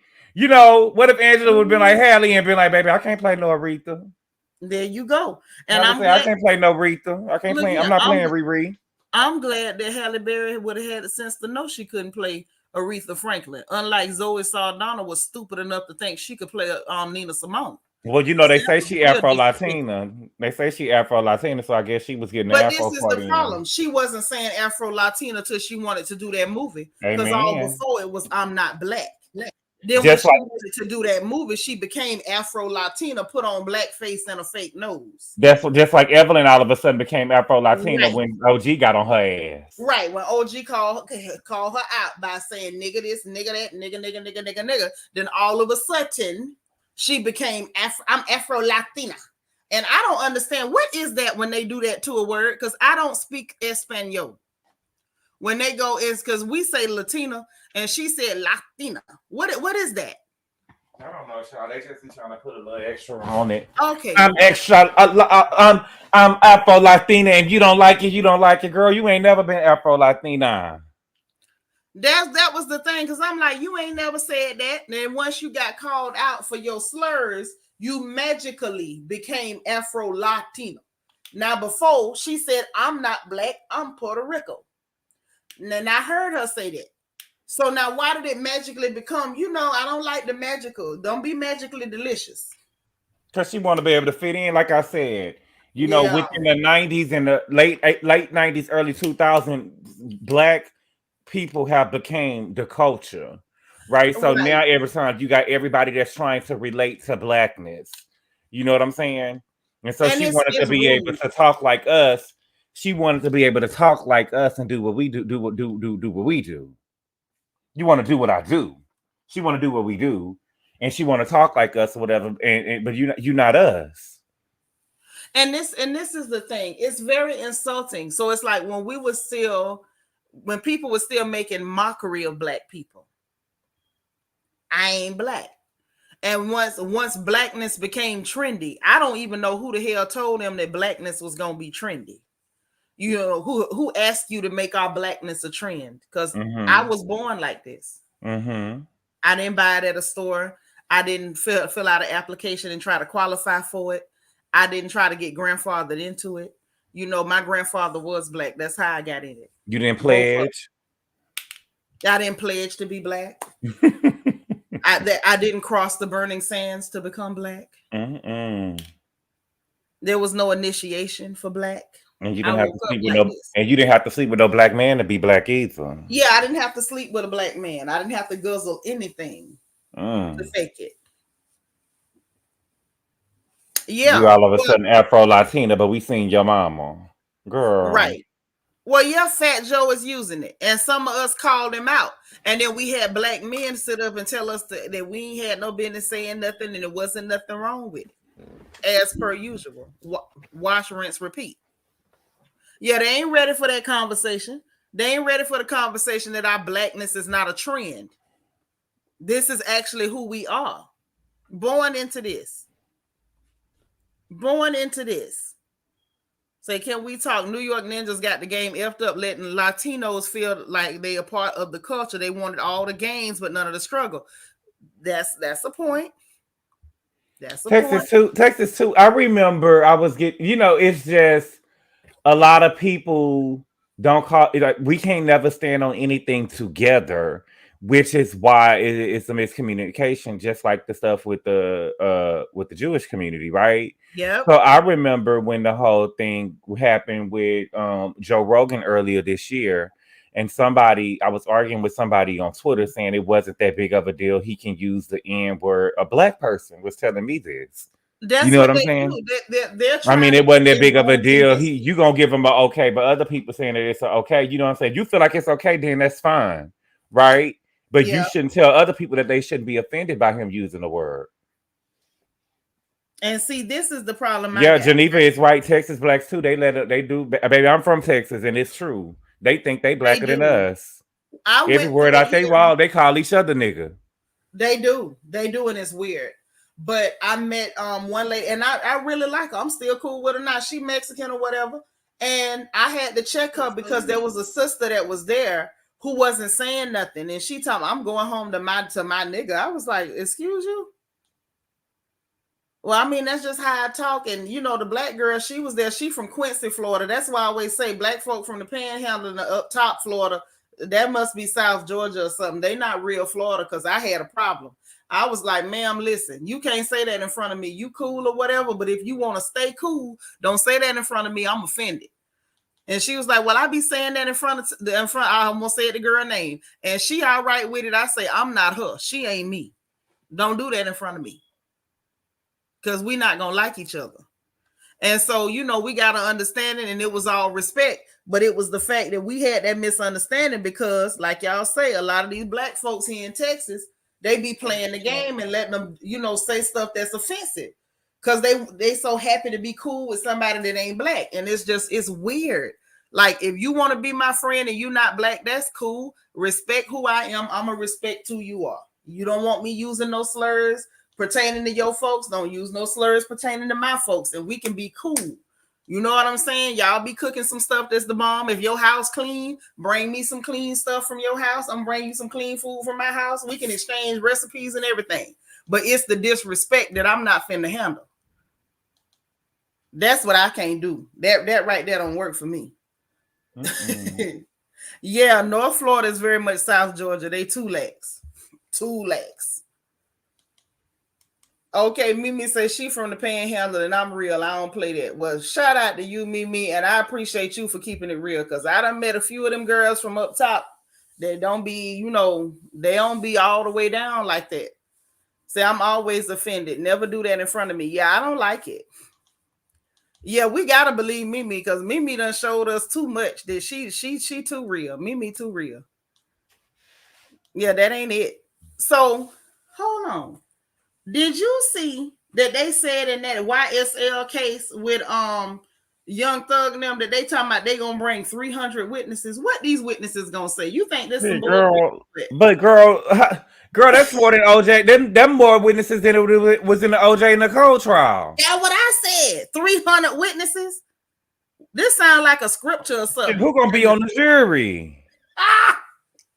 This sounds like half the jury gonna be on the witness list. Everybody's a witness. Did you get papers to come to court to witness to 300 witnesses?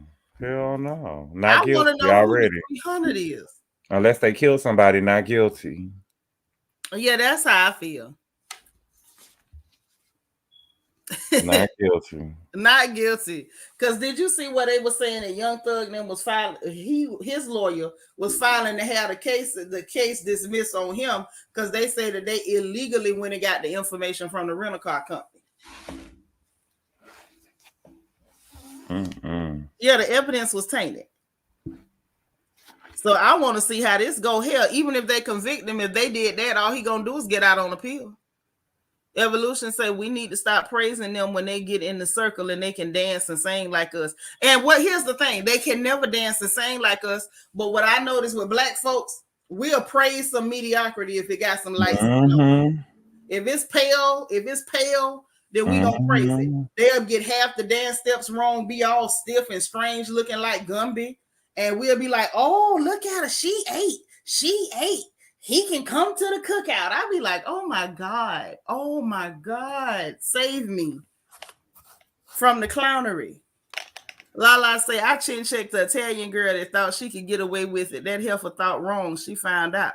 Yeah, it be that way sometimes.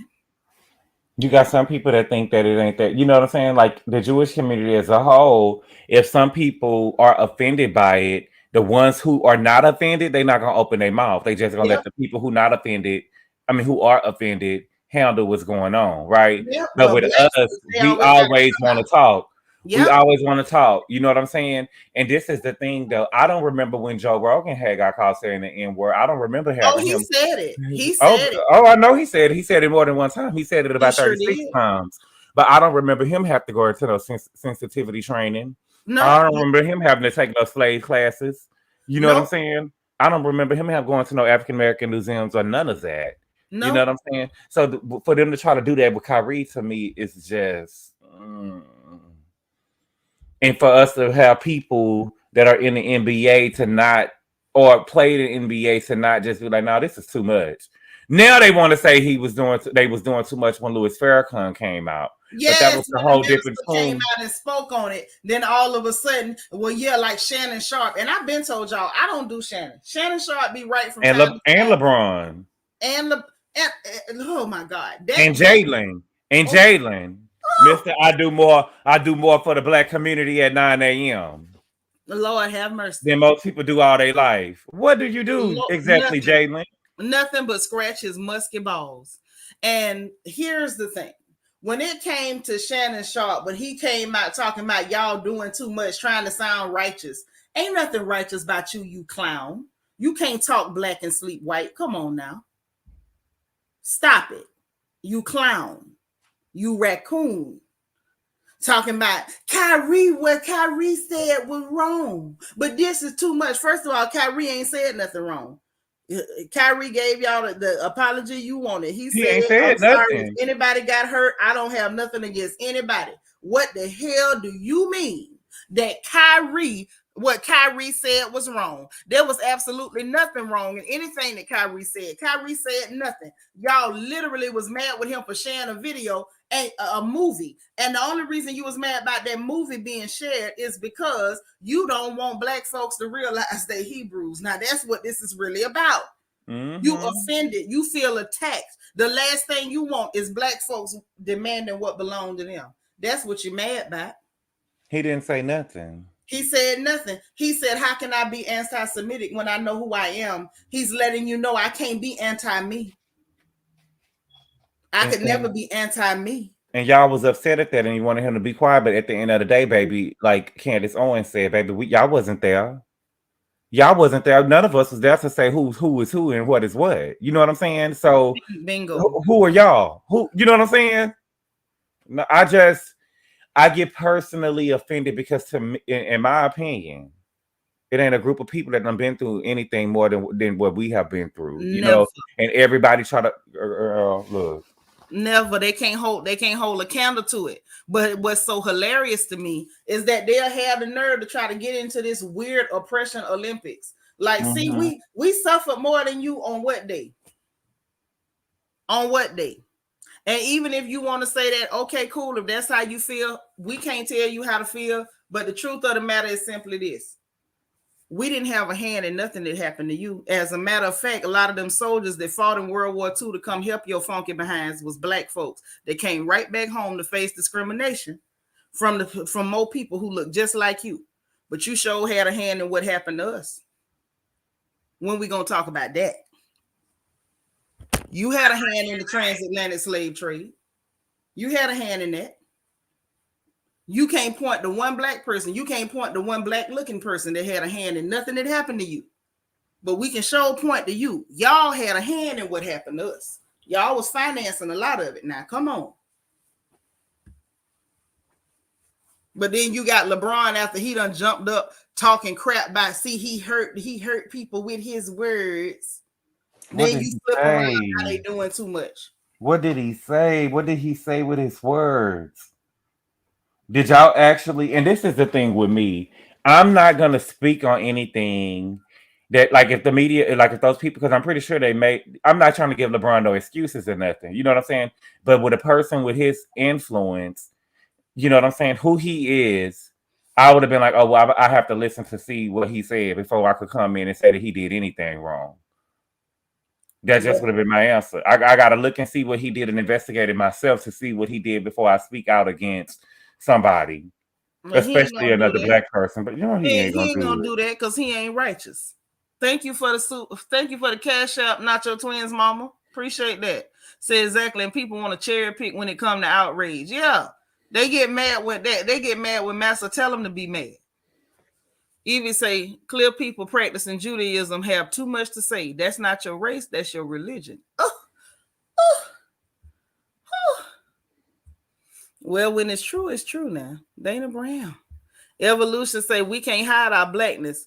They can get highlights and blend right in. Right. And most of them don't even need no highlights. It's already there. Say so many people hands are clean when it comes to black. Thank you. And we're the people that you come running out if you feel offended by anything we say. Oh, we got to beat you. We got to whip you. We got to hold you down. You got to pay some money. You got to get on your knees. You got to crawl 50 miles in broken glass. You got to scream and cry and bring a rabbi on your show like Nick Cannon. And then, we'll let you, live your life. He ain't said nothing, and someone was mad with Dave Chappelle for what he said. And y'all know I'm not necessarily a Dave Chappelle fan. I don't have nothing against the man. He just ain't funny to me. But he does give good social commentary. Mm-hmm. And they was mad at his monologue. I felt like Dave Chappelle monologue was on point. Exactly. The monologue was, he literally said nothing bad. It's the same thing. So I wasn't able to watch it Saturday night, but I watched it Monday morning. Because I started seeing a lot of people talking about it. And so I got Hulu, and usually they have the Saturday Night Live after it air. You can catch everything on Hulu. But now Hulu don't have it anymore. So I was able to find it on the Saturday Night Live YouTube channel. And I listened to it, and he literally said nothing. Nothing. It's almost like the whole transgender thing. He didn't say anything bad. He made one joke about the transgender and was saying that it wasn't real.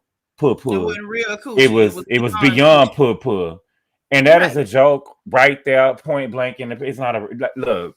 If you can't laugh at that, then I don't know what to say. I don't know what to say to you. But the monologue that he gave about if you say anything, it's supposed to be I stand in solidarity. I don't stand with nothing. But I sure want to know about them $1,200 they giving out in San Francisco if you just say you trans. I'm like, God dang, you mean to tell me you can go if you in San Francisco and you ain't got no job and stay with your mama, you could say that you trans and get a check. $1,200 a month. It's all about the agenda. Now they monetizing the agenda. And the monologue, the man ain't saying nothing. Hell, he didn't say half of what I would have said. That's why I tell people I know I can't never be famous. My mouth too reckless. That black will be done creeped up out of me. It won't work. So when you heard the monologue, bro, did you hear anything? Like literally, he said nothing out of the way. I didn't hear nothing. Me either. I heard nothing. Like he literally was like, that is, a certain narrative they want to push. If you black and something happened, you a thug. If you Italian and something happened, it's the mafia. If you Jewish and something happened, it's a coincidence. And don't talk about it. Like simple as that. I didn't hear nothing bad. Me either. Because I was literally when the monologue was over with, I thought maybe it was they cut it.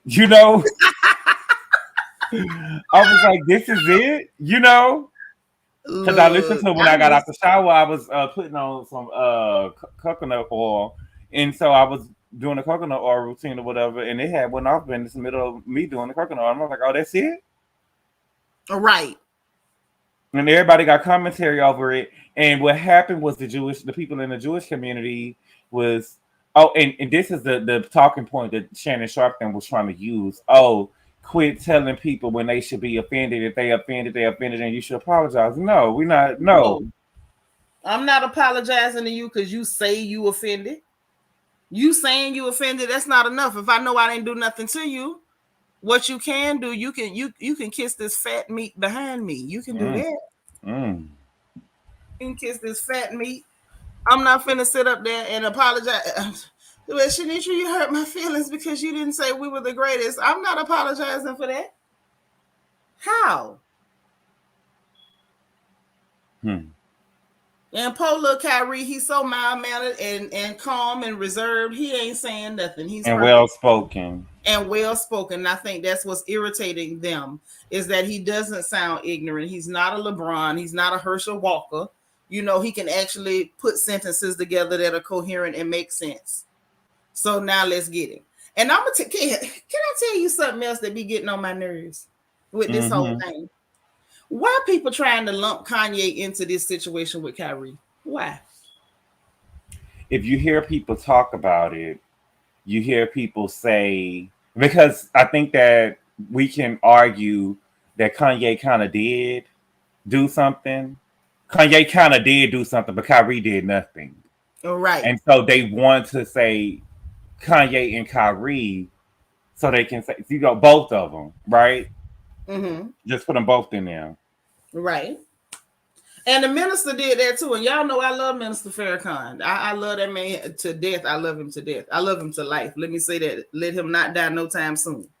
But he even did that. He was trying to find a way to, find defense. Kanye is indefensible. And I just feel like even if he ain't wrong, he gonna always be wrong to me. Like, I don't care what happens to you. We ain't got no business standing with this man. You done already threw your gauntlet in the sand. You let us know that you don't stand with us. So don't come back over here later when it get too hot over there. Now you looking for us to stand with you. I don't want to stand with you. Even with what he said, like, he didn't say nothing that was too heavy, in my opinion. But do I feel like it's the same as KYrie's situation? No, because KYrie said nothing. He shared a movie. And 2, he apologized when you asked him to. He just didn't say what you wanted him to say. And Kanye has been problematic. This man is anti himself. He is anti himself. But this trying to lump Kanye in is irritating to me. Hey, Kai. Hello, everyone. Hey. What's up, boo? Nothing much. Just hopping in for a quick few minutes. So what you think about all this? So I'm going to say I'm ignorant on fully what KYrie said and what Dave Chappelle said. But I think it's still an interesting conversation on the ways that Black people are held to a certain standard when it comes to offending other people of marginalized communities versus when they offend us. Yep. But then also it does bring a point of us not having an insulated community where we can survive without someone else. That's true. In a way. In a way. And yeah. I think that's true in a way because we got certain facets of the Black community in this country that refuses to exist without these other people. They refuse to, and you can't force them to. So that's what sometimes I think of like there's not a fully Black owned, because apparently IT's not paying players or whatever, like a fully Black owned operating basketball team corporation system for them to be able to play in. It's just kind of like you're here, and the point is the people who are in charge are the people who get to make the rules. Well, see, again, it still goes back to, baby sister. Mm-hmm. They are refusing to be independent of these people. Why I say that is because these men with all this daggone money, they could have made their own league, and them people would have went broke. You take the Black people out of the NBA, ain't no NBA. You take the Black people out of the NFL, ain't no NFL. And you got all these doggone millionaires. They could have put their money together, made their own league, and that would have been curtains. They are refusing to separate from their oppressors because they like it. I think some of them enjoy being buck broken. All the while attacking homosexual men. Ain't that nothing? But that's another talk for another day. Yeah, I think that's like one of my main things is that it also is interesting that there seems to be at least face-wise, an understanding of what is appropriate for someone to say of another community. But when it comes to us, there's always going to be that one. It's like, I didn't find an offense to it. And we're all like, come on now. So there's just always, like a boy said, with when it comes to them other people, the other white meat, if one of them is not offended, they're not going to run out to defend the person who said something offensive. When it comes to Black people, we have Pick Mishas and Thomases that come running out to say, but I was not offended, massa. See how that works? Yeah. As long as we got people that's doing that, that actually gives permission for these people to do what they do. You giving them the okay. That's the problem. Now, what you think about these people lying on Wendy Osefo? Because I'm offended on a whole different level with that. I know. I had to peep. I peeped into Gabor's live earlier, and I wasn't able to stay along. It's so irritating. Because obviously, like the little clip of what was it, 2 T's in a Pod's podcast wasn't really shown before that whole long message that puts the thing in a completely different context, that Candace and Wendy are standing right next to each other.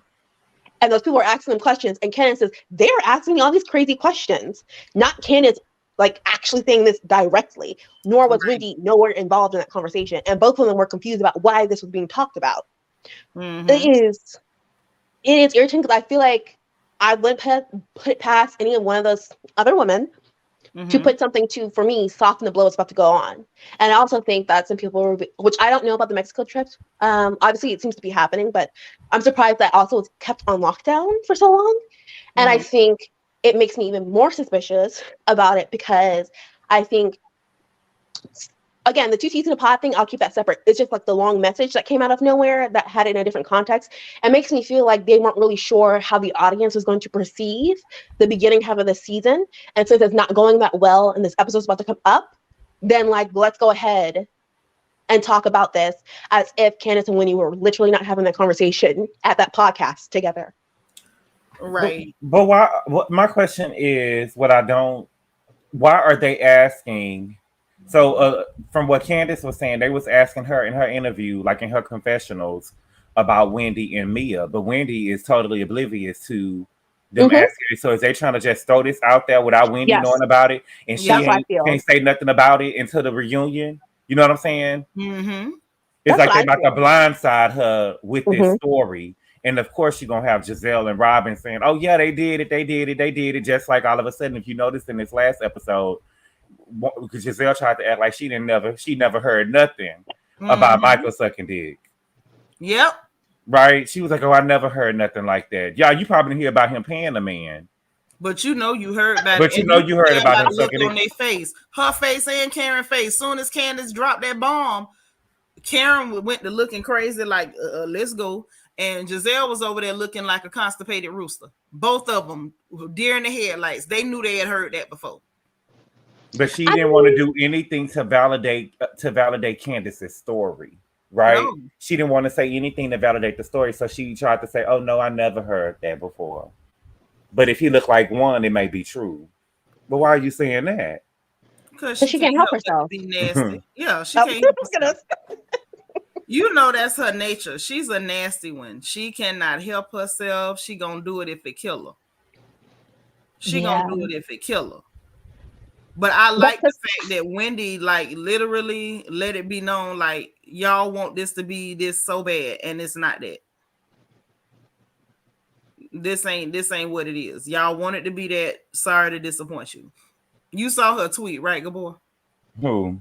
Wendy. Hold on, let me pull it. Yeah, it just seems strange.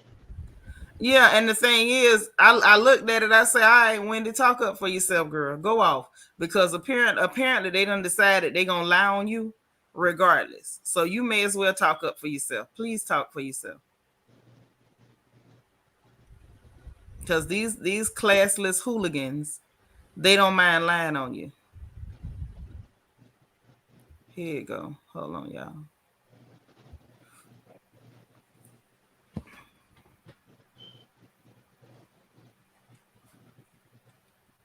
And my whole thing with Wendy is, girl, you should have been nowhere near the bitch that done tried to blind you. There's no infrastructure on that for the show right now. Right. Because you know, okay, think about it, Gabor. When the situation with Monique, what they did, oh, we got to separate you. We're not bringing you around. Like, there was no way for Candace to be in the same space with her.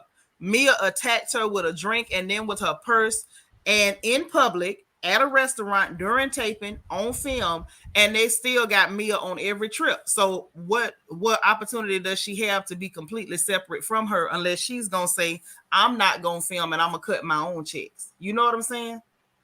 It's the double standard. Because even Ashley, that season, even Ashley didn't invite Monique to her own trip.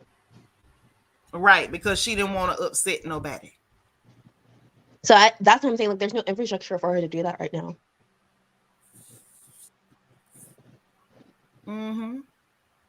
Y'all can see that? It's good. Yeah. Yeah. Okay.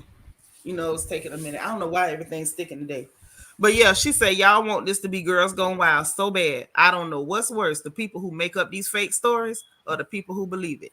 And I was just glad she talked up for herself because I'm like, all right, Wendy, hold it down, girl. Because you see they lying on you and they don't mind lying on you. And look at the first comment. This is a story to create this is a story created to deflect from the episode that is to come on Sunday. Bingo. Yeah, because everyone was on Twitter. Oh, I can't feel that bad for Wendy then.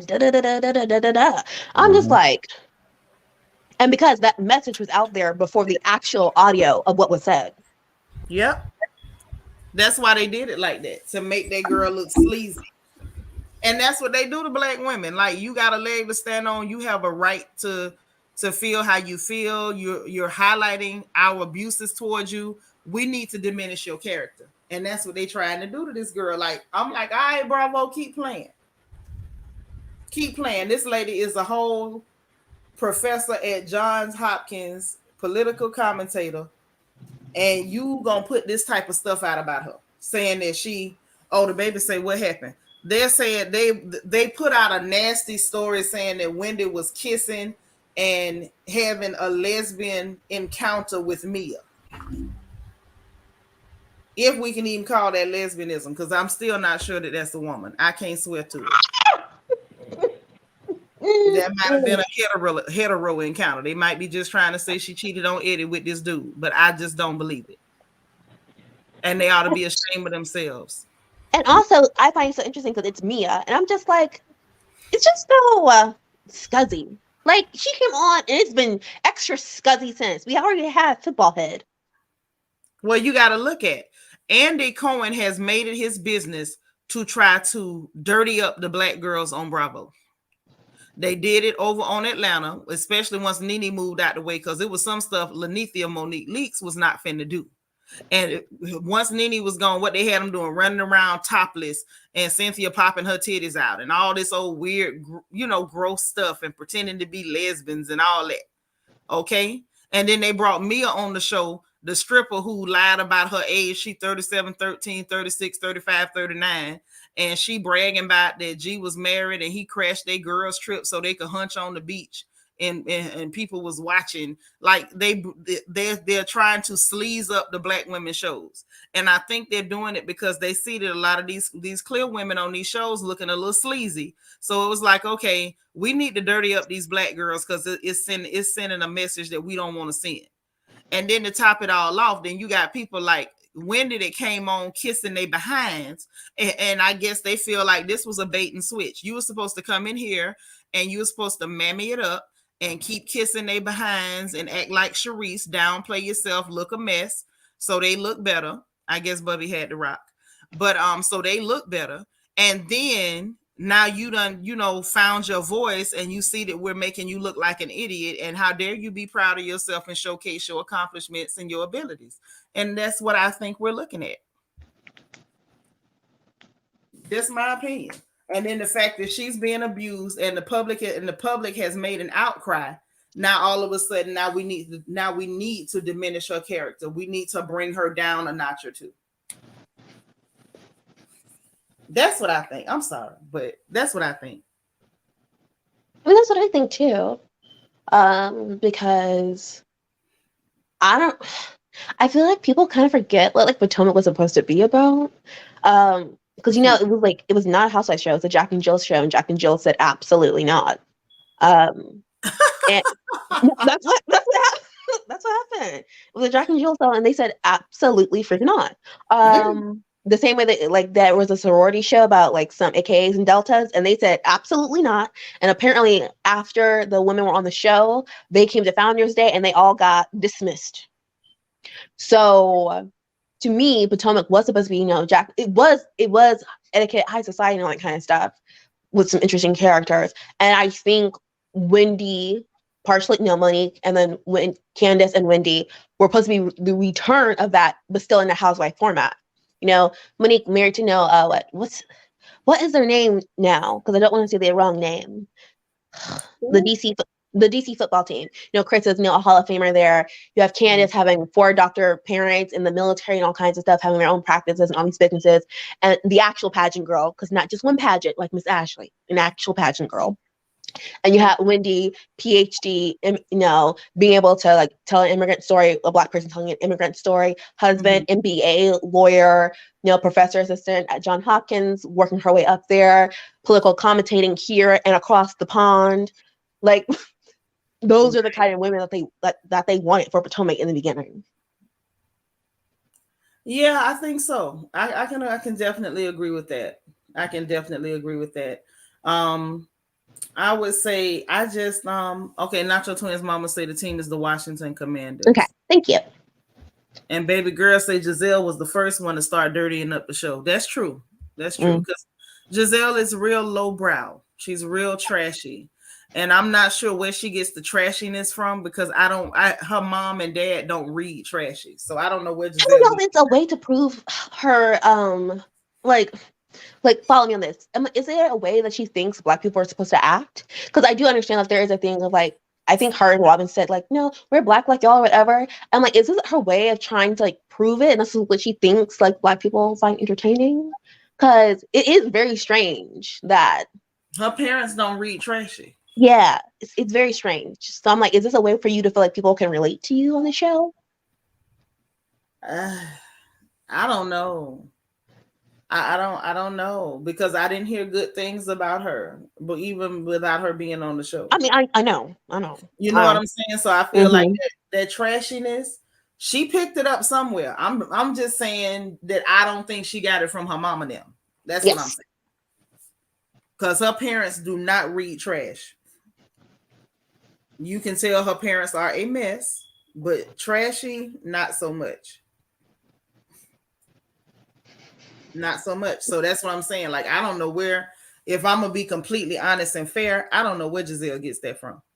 Lord, Lala say Grandma Willow and her ring of fire are just weird. Very. And like some of the like dirty stuff that she says, it comes off so cringy and awkward. Like, girl, do you know how that sounds? Oh yeah, Don D got a point too and saying the way Mia lies, she gonna go along with it and make it her word against hers. Oh yeah, Mia loves to lie. She's gross. Hey, that's what I understand. Hey everybody. I think Giselle probably started putting on that act when she started dating people below her class. That happens. When she started dating the drug dealers and all that, and I agree with Kai trying to do what she thinks Black is. I think that's probably when she started that, and that's why it comes off so cringy, and she gives white trash. Oh. Well, I guess I could see that. I didn't see that one coming. It gives. I love it. But I mean, her and Giselle Robin. Her and Robin.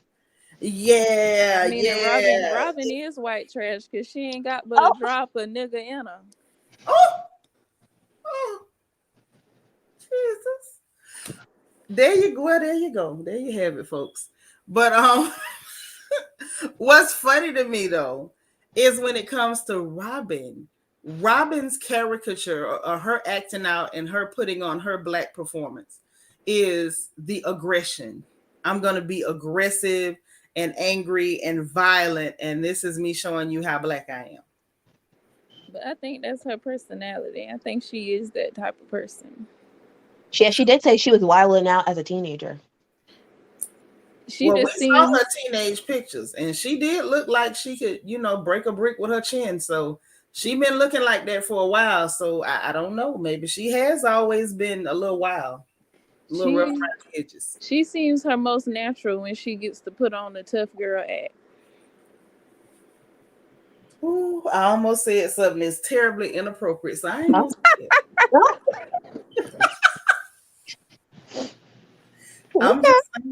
I'm just saying, walk like a man, talk like a man, walk. Oh, my bad. So many of them on the show, though. You ain't lying. Be Nice said, I think she was a tomboy. I saw her pictures. I didn't get tomboy. I just got doodly from her. No, she said she was wild. I can believe it. Said she was wild? Yeah, in cars she shouldn't be in, breaking out windows and all kinds of things. Oh, a hooligan. A So A thug. hooligan. There we go. Yeah. Hooligan. Oh, good word. She Yeah. was a hooligan And a thug. and a thug. There you go.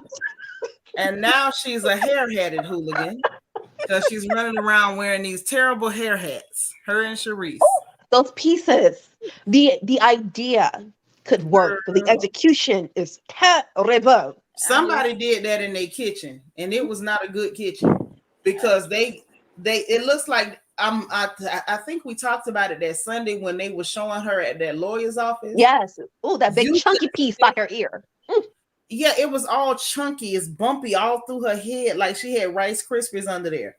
But it looks like they took braiding hair, you know, the braid hair, and tried to braid it down with that, and the braids was sitting up too thick, and they just tried to sew that pack weave onto the thick braids. And I know pack hair when I see pack hair. Those are not bundles. She got that was, we discussed this that because you said $8.99. absolutely not clip-ins. Yeah, that was that $8.99 a pack right there. $8.99. Yes, straight up $8.99 a pack. And you know, shout out to anybody who's ever had to use it. That $8.99 a pack is a pro when you doing an updo, because ain't nobody gonna know the difference. But doggone it, you don't do down. Hanging it long and swinging it around at people. It's all stiff and cutting folks. Don't do that. Don't do that. That's how you go to jail. Don't do that. That's a deadly weapon.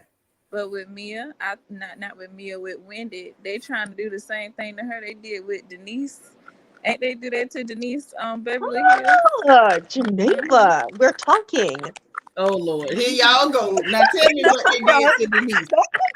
Between you and Kai, y'all love to come educate Mama on what happened on Beverly Hills. So what happened on Beverly Hills? Daughter and niece. What did they do to Denise? I just got the cliff notes. Okay. So basically, Denise came on, and Andy had been wanting Denise, like Kathy. He had wanted her on since season 1. She kept saying no. She finally, has all the kids she wants and that kind of stuff, and she does soaps now. And basically, she finally joined because she's like, okay, it'll keep me. I can have this job. It'll pay me. She got a $4 million contract for 4 years, so she was the highest paid at the highest paid at Beverly Hills. The first season, she was cool chick, everything like that. Very down dressed. She didn't know she's a Denise MFN Richards, basically.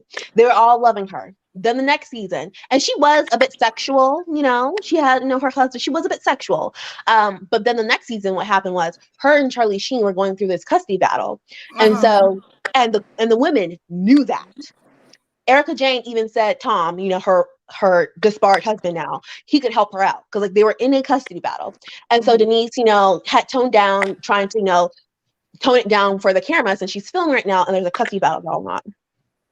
And she had this pizza party with her children and the women. The women come over and all that kind of stuff. It was a beautiful pizza party. And all of a sudden, the women start talking about threesomes. Mind you, her kids and her kids' friends are around. And she's asking them, hey, can you stop? And they're like, oh my God, last year she was talking about her husband's king.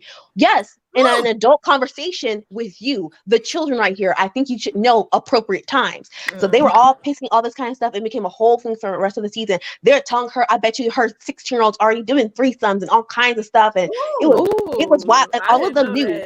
All of them knew she was going through a custody battle. And she was going through a custody battle with her, biological children.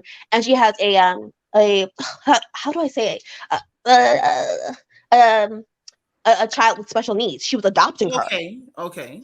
And so this was all going on at the same time. And they all knew this. And instead of just respecting her wishes, saying, first of all, I don't really care how sexual I am. I feel like I would know when to talk about it. And it wouldn't be in front of my children and their friends, especially when I already have the moniker of being Charlie Sheen's ex-wife.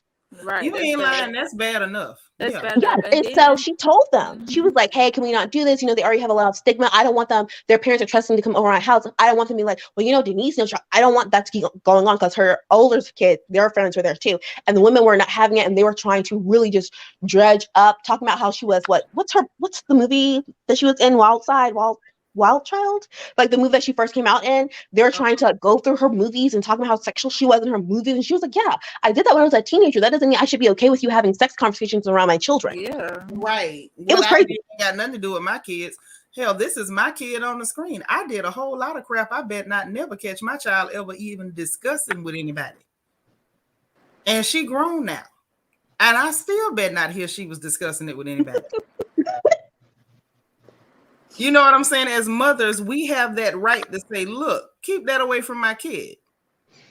And they're friends too. Like and they're friends too. Yeah, because as mothers, we automatically mother your friends. In case you didn't know, we mother you, your friends, everybody, whole neighborhood. It was so gross because it was basically them trying to like wield her sexuality against her. And they were then- saying she had like another like lesbian affair with an ex-housewife that popped up all of a sudden because they wanted to get rid of her. And she's like, Brandy, yeah. Brandy, funny looking tail went on and on. Oh, it kept trying to, it happened. And they tried to make it her word against hers. And, Lisa Rinna nasty behind. She was happy to run with the story. They just really kept going till that lady left the show.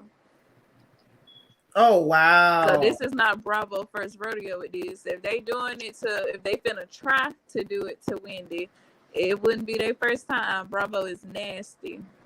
Mm-hmm. Well, I'm going to say this. If they try it with Wendy, I feel like they're going to fail. And I think this might actually be Bravo's Waterloo. Because Wendy is bright enough to sink them. And she got a husband who's a whole lawyer. Yeah. I feel like this may be Bravo's Waterloo. I agree. I was thinking the same thing. If they put it with Wendy, it's not going to be sweet. Yeah, because she's kind of already showing them that she ain't having it. No. It's becoming abundantly clear that Sister Osefo is not with the bull crap. I hope this is not their plan. But it looks like, okay, we tried to spin a narrative, it didn't work. Now let's try to dirty up your image. Yeah, I didn't know they was doing all that on Beverly Hills. I'm glad y'all here to tell me about it. The kids.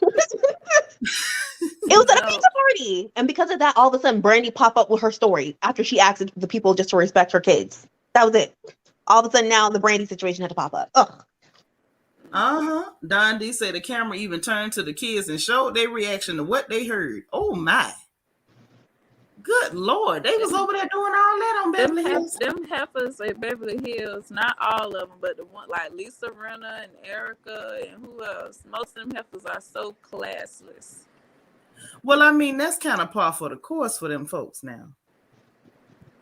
It's extra, but it'd be extra. Like, it's not regular, just trashy. Like, they go out their way to be the scuzziest of the scuzzy. Like, you like, oh, you think you're bad? Nah, here go Lisa. I can one up you. Oh, my. So, Rinna just tries to be the dirtiest of all the dirt. That's what I get from it. Rinna is ridiculous. I swear, the most she blow up them lips, the nastier she get. Oh, the bigger the lips, the nastier she get. Yeah. Oh my gosh. See, pimping out her daughter. Her daughter's bad too? Well, she was pimping them out. Jesus. Metaphorically, for society wise, her daughter was what, 18? Geneva, do you remember how old Amelia was then? I think she was 18 or 19, and Rinna pretended like she didn't like it, but she was so excited when Amelia, her 18 or 19-year-old child, started dating Scott Disick, the 40-something plus, with 4 different kids and drug issues. Scott. Yep. And she pretended like she didn't like it, but she was so oh my God, Amelia, she's dating Scott Disick. She was an attention whore. That's gross. Very so exciting. She was 18, and this Scott Disick person, he's grown. Scott was the one married to no, they were never Courtney. married. Oh no, that's Scott. No, it's the right Scott. He was with Courtney, but remember, Courtney refused to marry him, but she kept having kids with him. Okay, they wasn't married. Yeah. But Wait, which Courtney? One of the Kardashians? The normal Kardashian. That's the one that's pretty. Ew. Yeah, so he up there. He's not legit. He up there. And he dirty. He probably got something. And you was happy your daughter was dating him? I mean, and he has a track record because I think before her, again, he's 40 plus. I think they may have 3 or 4 kids. I know 3 for sure. At first, he was dating Sophia Richie, Lionel Richie's daughter. Yep, I remember that. When she also was in her teens, and then he dated Amelia. I was like, why are you excited about this? He's a predator. Yeah, and because Lisa Rinna wished she could have been holed out when she was a child, so she happy her child getting holed out. And see, Lisa Rinna was never an A-list actor. She was somebody who was just she used to be in the Lifetime movies. That's what I know her from. Yeah, but she's an attention whore. She like anything that'll bring a little bit of attention, even her child dating a predator. Or her having anorexia and exploiting that. Yeah. And not talking about her own issues. So her baby had anorexia nervosa and she was even exploiting that. Yes. Hey. Y'all, that show sound nasty. And y'all was watching this mess. I wasn't watching during this time, but I got all the cliff notes. Kai, you see how she left you out there by yourself? Really out to drive Geneva. I thought we were building a friendship, but you just really turned your back on me right now. YouTube. I wasn't watching the season strong then. I jumped out of the mess. But I saw all the mess they did in that funny looking Brandy. Oh my goodness. I am done. Yes. Yes, Kai. Eva left you out there by yourself. She said, see, I wasn't watching it then. I wasn't. That's when Atlanta was still that girl, so I wasn't in it like that. But I catch up on the. No, I think I know the one season I like did not watch all the way, and it was the season where Denise did come on because they did the whole puppy situation, and I was like, I can't do this. I can't.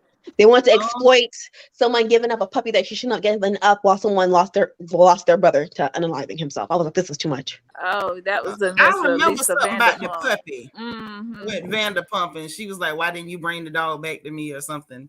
Because she signed a contract that she was supposed to, and was the second dog she got from her. Oh. And she gave it up to some random lady she found in a dog park that she didn't even know. Oh, wow. Okay. Yeah. Y'all listen, y'all really be educating me on Beverly Hills. Oh, goodness. Lala said, watch at your own risk. You might need to take an antibiotic after. It sounds that way. They've gone through it all. They've really gone through it all. And I feel like Potomac, but Potomac has had, I do think Potomac's biggest issue is the colorism. Because like I feel like a lot of like Black people don't watch the other shows. So I'm like, no, things have really happened on some other shows. But I think the problem on this show is just so pervasive, and you see so many people either consciously or unconsciously wielding and abusing their privilege because of what they look like.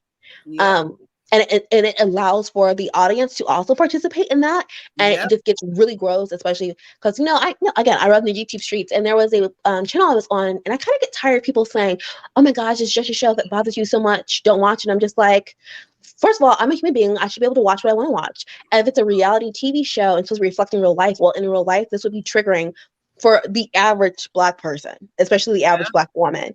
And just because you're not, that doesn't give you the right to tell me I should stop watching it. It's entertainment. It's entertainment. But on Beverly Hills, as I said, we've watched people with anorexia, unaliving themselves and losing all their money, having to give up their wedding rings and everything like that. People talk like alcohol addiction, all kinds of things. Those are real life. But like you saw people handling real life. This, on the other hand, is colorism, and we're seeing people essentially like being abused with it. And it doesn't have to be so. It's the abuse of it all. Yeah. And the thing too, for the entertainment argument of it, it's like, okay, I think there's a difference in entertainment and entertaining. I don't find it entertaining, but it's entertainment as in it's fodder for social commentary. Because I'm not entertained watching you abuse a Black woman. That doesn't entertain me. It actually pisses me off. But it does provide social commentary and a reason to have real conversations about what happens in our community, why it happens, who reaps the benefits, who feels the backlash, and I think it opens doors for us to really talk about what's really going on and talk about the fact that it is a system and it's not just an attitude. It's a system that is in place. And it was put in place by clear supremacy, and it's being enforced by people who look Black, who are clear supremacists. Because there are some Black people who practice clear supremacy. Yes. They're a part of the system, but obviously they're not the power wielders. But they help the people in power. And I do think that's a good way to put it. Of like it is the content is a form of entertainment, but I'm not finding it entertaining, and also because oh, you're letting me release right now, because it bothered me because they were talking about the scene, you know, where Candace was like, said the whole, you know, Michael likes to leave you and suck whoever.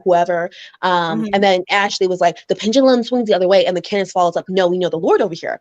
And some people took that as homophobic. And I know, obviously, I try to know. I have friends who are of Black community. So if something is, I would like to know that way. If something does happen around me, I can say something about it if I, you know, am ignorant to it. But some people think it is, some people it doesn't, whatever. But the person said, you know, that homophobic line, and I start talking about colorism. Like, what's and so he's like, homophobic about Jesus? Other than, you know, it's in the Bible. So it's like, basically, if we say we Christians, automatically is homophobic. Get the hell out of here. And to me, first off, phobia means fear. I do not have a fear of you, period. Okay. Now that is my faith, so I don't do it. If you do it, that's not gonna make me hate you. I still love you. I just don't agree with doing certain stuff, so I don't do it. I don't go out and try to stop you from doing anything, because my God gave you freedom of choice, and I do too. But the fact that her even mentioning Jesus, oh, now it's homophobic. Like, these people are weird. but it also is just the way, first of all, for me personally, it was, y'all really do try to find anything wrong with what this girl says every time. Because to me, the conversation was essentially about him cheating and her saying, me and my husband, we are not open relationship threesome people. He ain't running around sleeping with whoever, whatever. It doesn't matter what their gender is. The whole point is it's not happening over here. Right. And it's happening over there. You're trying to come to me, starting messing my home. To me, that was the point, because it was literally in reaction to Ashley saying the pendulum swings the other way, which is her husband cheated, so my husband's cheating now. That's what that was about. But it bothered me that they wanted to, no, it wasn't a turn it into something that ain't had nothing to do with that. Just like when she mentioned Mia's big feet, you're transphobic. Like, and that's why I'm sticking with it. Y'all said it was transphobic, so maybe you trying to tell us she trans. That's it. That was a good logic you had there. Right. And then the fact that she said we got Jesus, I didn't even think that was about, he cheated, so you saying mine cheated. I'm thinking it's about took the it as whole of it all. I felt like it was about the witchcraft of it all. And I told y'all that. Hey, I feel like from the sprinkling and the writing in the book and all this weird stuff, now you swinging pendulums, I feel like Candace is low-key trying to tell us this heifer is witchy. Now that's how I took it. I didn't take it as nothing other than use a whole witch. And I'm telling you, we play with Jesus over here. You can keep your crystals. Don't be dowsing. Don't be swinging pendulums. Goodbye. But the thing is like, it was okay for, which if I'm not part of that community, so as y'all had the other earlier discussions, okay. But my thing is, it's okay for you to point that out. But for me, when I start pointing this out, it's entertainment. It's just a show. Yeah, it's just entertainment. Yeah, because to me, a lot of people. When we're abusing you, it's entertainment. If you defend yourself, you're some type of a phobic. Because it's just very fascinating to me when because I haven't heavily run in these YouTube streets, because I'm fortunate enough to like have the time to do so, and people will always bring up her mouth, which you cannot like or whatever, because I like her, but you can like not like her or whatever. But I think it is crazy then when, because the whole Ashley had to dispel her being a colorist. And I started listening to all the things she did, and everyone was like, well, what about Candace's mouth? I'm like, but the whole point, Ashley literally just told us she got into an argument with she everyone. got mouth for everybody, but it's okay for her to have a mouth. It's cute somehow. I don't know why. Maybe she hypnotizes people with the shine on her forehead. I'm not sure, but it's cute when she has a mouth. But this black girl having a mouth, it bothers you. Her mouth is an offense. It's an offense worth attacking. It's an offense worth lying on her. Everything is okay. No holds barred. Let's all let have, because she has the mouth. Ashley has the mouth, and people point out that she's a colorist. She on there, crying and rubbing her forehead on a camera. I don't understand all of the disparity. That's where you get. That's where they keep losing me. Is right there. Yeah, so I guess that has been bothering me, because I'm just like, you cannot like Candace's mouth, but I don't believe Candace ever said anything that has sent someone into a mental breakdown where they left the trip, i.e. Ashley versus Katie. I don't believe she said anything that made people go to her in real life saying you're the reason why you had lost your baby because you're a drunk and an alcoholic, and have them crying on the reunion. I think that was Ashley. I think Ashley kept talking about Karen and Ray's business to the point where they sent her a cease and desist. like yeah. Terrorizing Robin for how many, 2 years about her finances. About them $37.51. But she's a great housewife. Yeah, she's great. She's great. Yeah. And I'm just like, okay. And Candace didn't do any of those things. Now she's annoying, and I'm not a fan so much. But that girl did not do anything to warrant the behavior that she's receiving from these people. The way they tried to nail her to Calvary Cross for saying your mama last year took me out of here. And then Giselle, Monique's violence was so bad. Oh, if Mia would have hit you, then you would have deserved it. Ain't she say something to that effect? Yes. Yeah, she did. She did. She was basically saying it's okay for Mia to come over there and jump on her. Somebody who's 4 times her size, just come and attack her.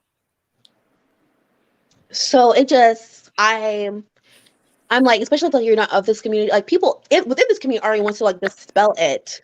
And I'm just like, you're not even a part of it. You're just telling me it's entertainment. I'm like, Ashley kept bringing up those tweets that Candace sent her for 3 years in a row. After Candace apologized, and also Ashley never talks about how she was the one pregnant and in labor, telling Candace she's hamster face, telling her hair is dry like straw, telling her, let me know when you and Chris cut the umbilical cords from Mama Dot. And Candace told her, please leave me and my husband alone. And Ashley did it, so Candace went in. And now I'm going to say this. Last season, Chris pissed me off because you up here trying to defend her and trying to tell Candace to be quiet when this girl was literally going after her for no reason. Yes. That pissed me off. And then the same girl that you trying to defend your wife, defend against your wife, and you basically making her look crazy because you basically made an altercation between you and her. This girl turned right around the very next season and lied on you. Mm-hmm. Right, Cheryl. They always portraying the chocolate girl as the angry black woman, and I'm so over it. You're not the only one, girl. Hey, Nicaise. Hey, E. Davis. So listen, y'all, I would stay here all night with y'all, especially the two of you. I love the young folks. Y'all come in, tell me about Beverly Hills and everything. I feel like one of the girls again. I'm still not watching that show, but if I want to know what's happening, I know to ask y'all, and then I will know what happened on the show. Okay. But we got to have a family meeting. So listen, real careful. Every one of y'all with a crown by your name. I'm talking to you. Everybody with a crown by your name, go to the community tab and hit the link. We got to coordinate. We got to coordinate like Pops on Boomerang. We got to coordinate what we're going to do for these for the Thanksgiving food drive. So please hit the link and head on over. Y'all done laughed and kikied and yucked it up. Now yuck them butts right over there to that community tab and hit that Zoom link so we can get into this Zoom. Okay. So listen, I appreciate y'all so much, especially my two lovelies, honey. We got Kai and Geneva's Garden. And listen, if y'all have not gone to subscribe to Geneva's Garden, go and subscribe to her channel now. Hurry before it's too late. Head on over there and subscribe to that channel. I will see you all later. If you're not fam, if you are fam, y'all need to be heading to that community tab and hitting that doggone link and jumping in that Zoom because us gotta go. We gotta go. So let's get it, y'all. I love y'all. I appreciate you. Anything y'all want to tell everybody before we jump up off of here? Have a lovely night. Watching. Have a great night. All right. Y'all heard it from them two pretty girls. She said they said thank y'all for watching and have a good night. I'm saying if you ain't hit the like button, go ahead on and hit it. I'd sure appreciate it if you would. And hit the notification bell. Make sure you click all so you'll know every time we go live on this porch. And subscribe if you have not subscribed. And if you want to join channel membership, there is a join button beneath this video as well as a link in the description box of this video. So I will see y'all a little bit later. If you're a family member, I will see you on the inside of that Zoom. All right, y'all. Tell these folks good night. Bye, y'all. Good night. We see the bonnet. Bye, y'all.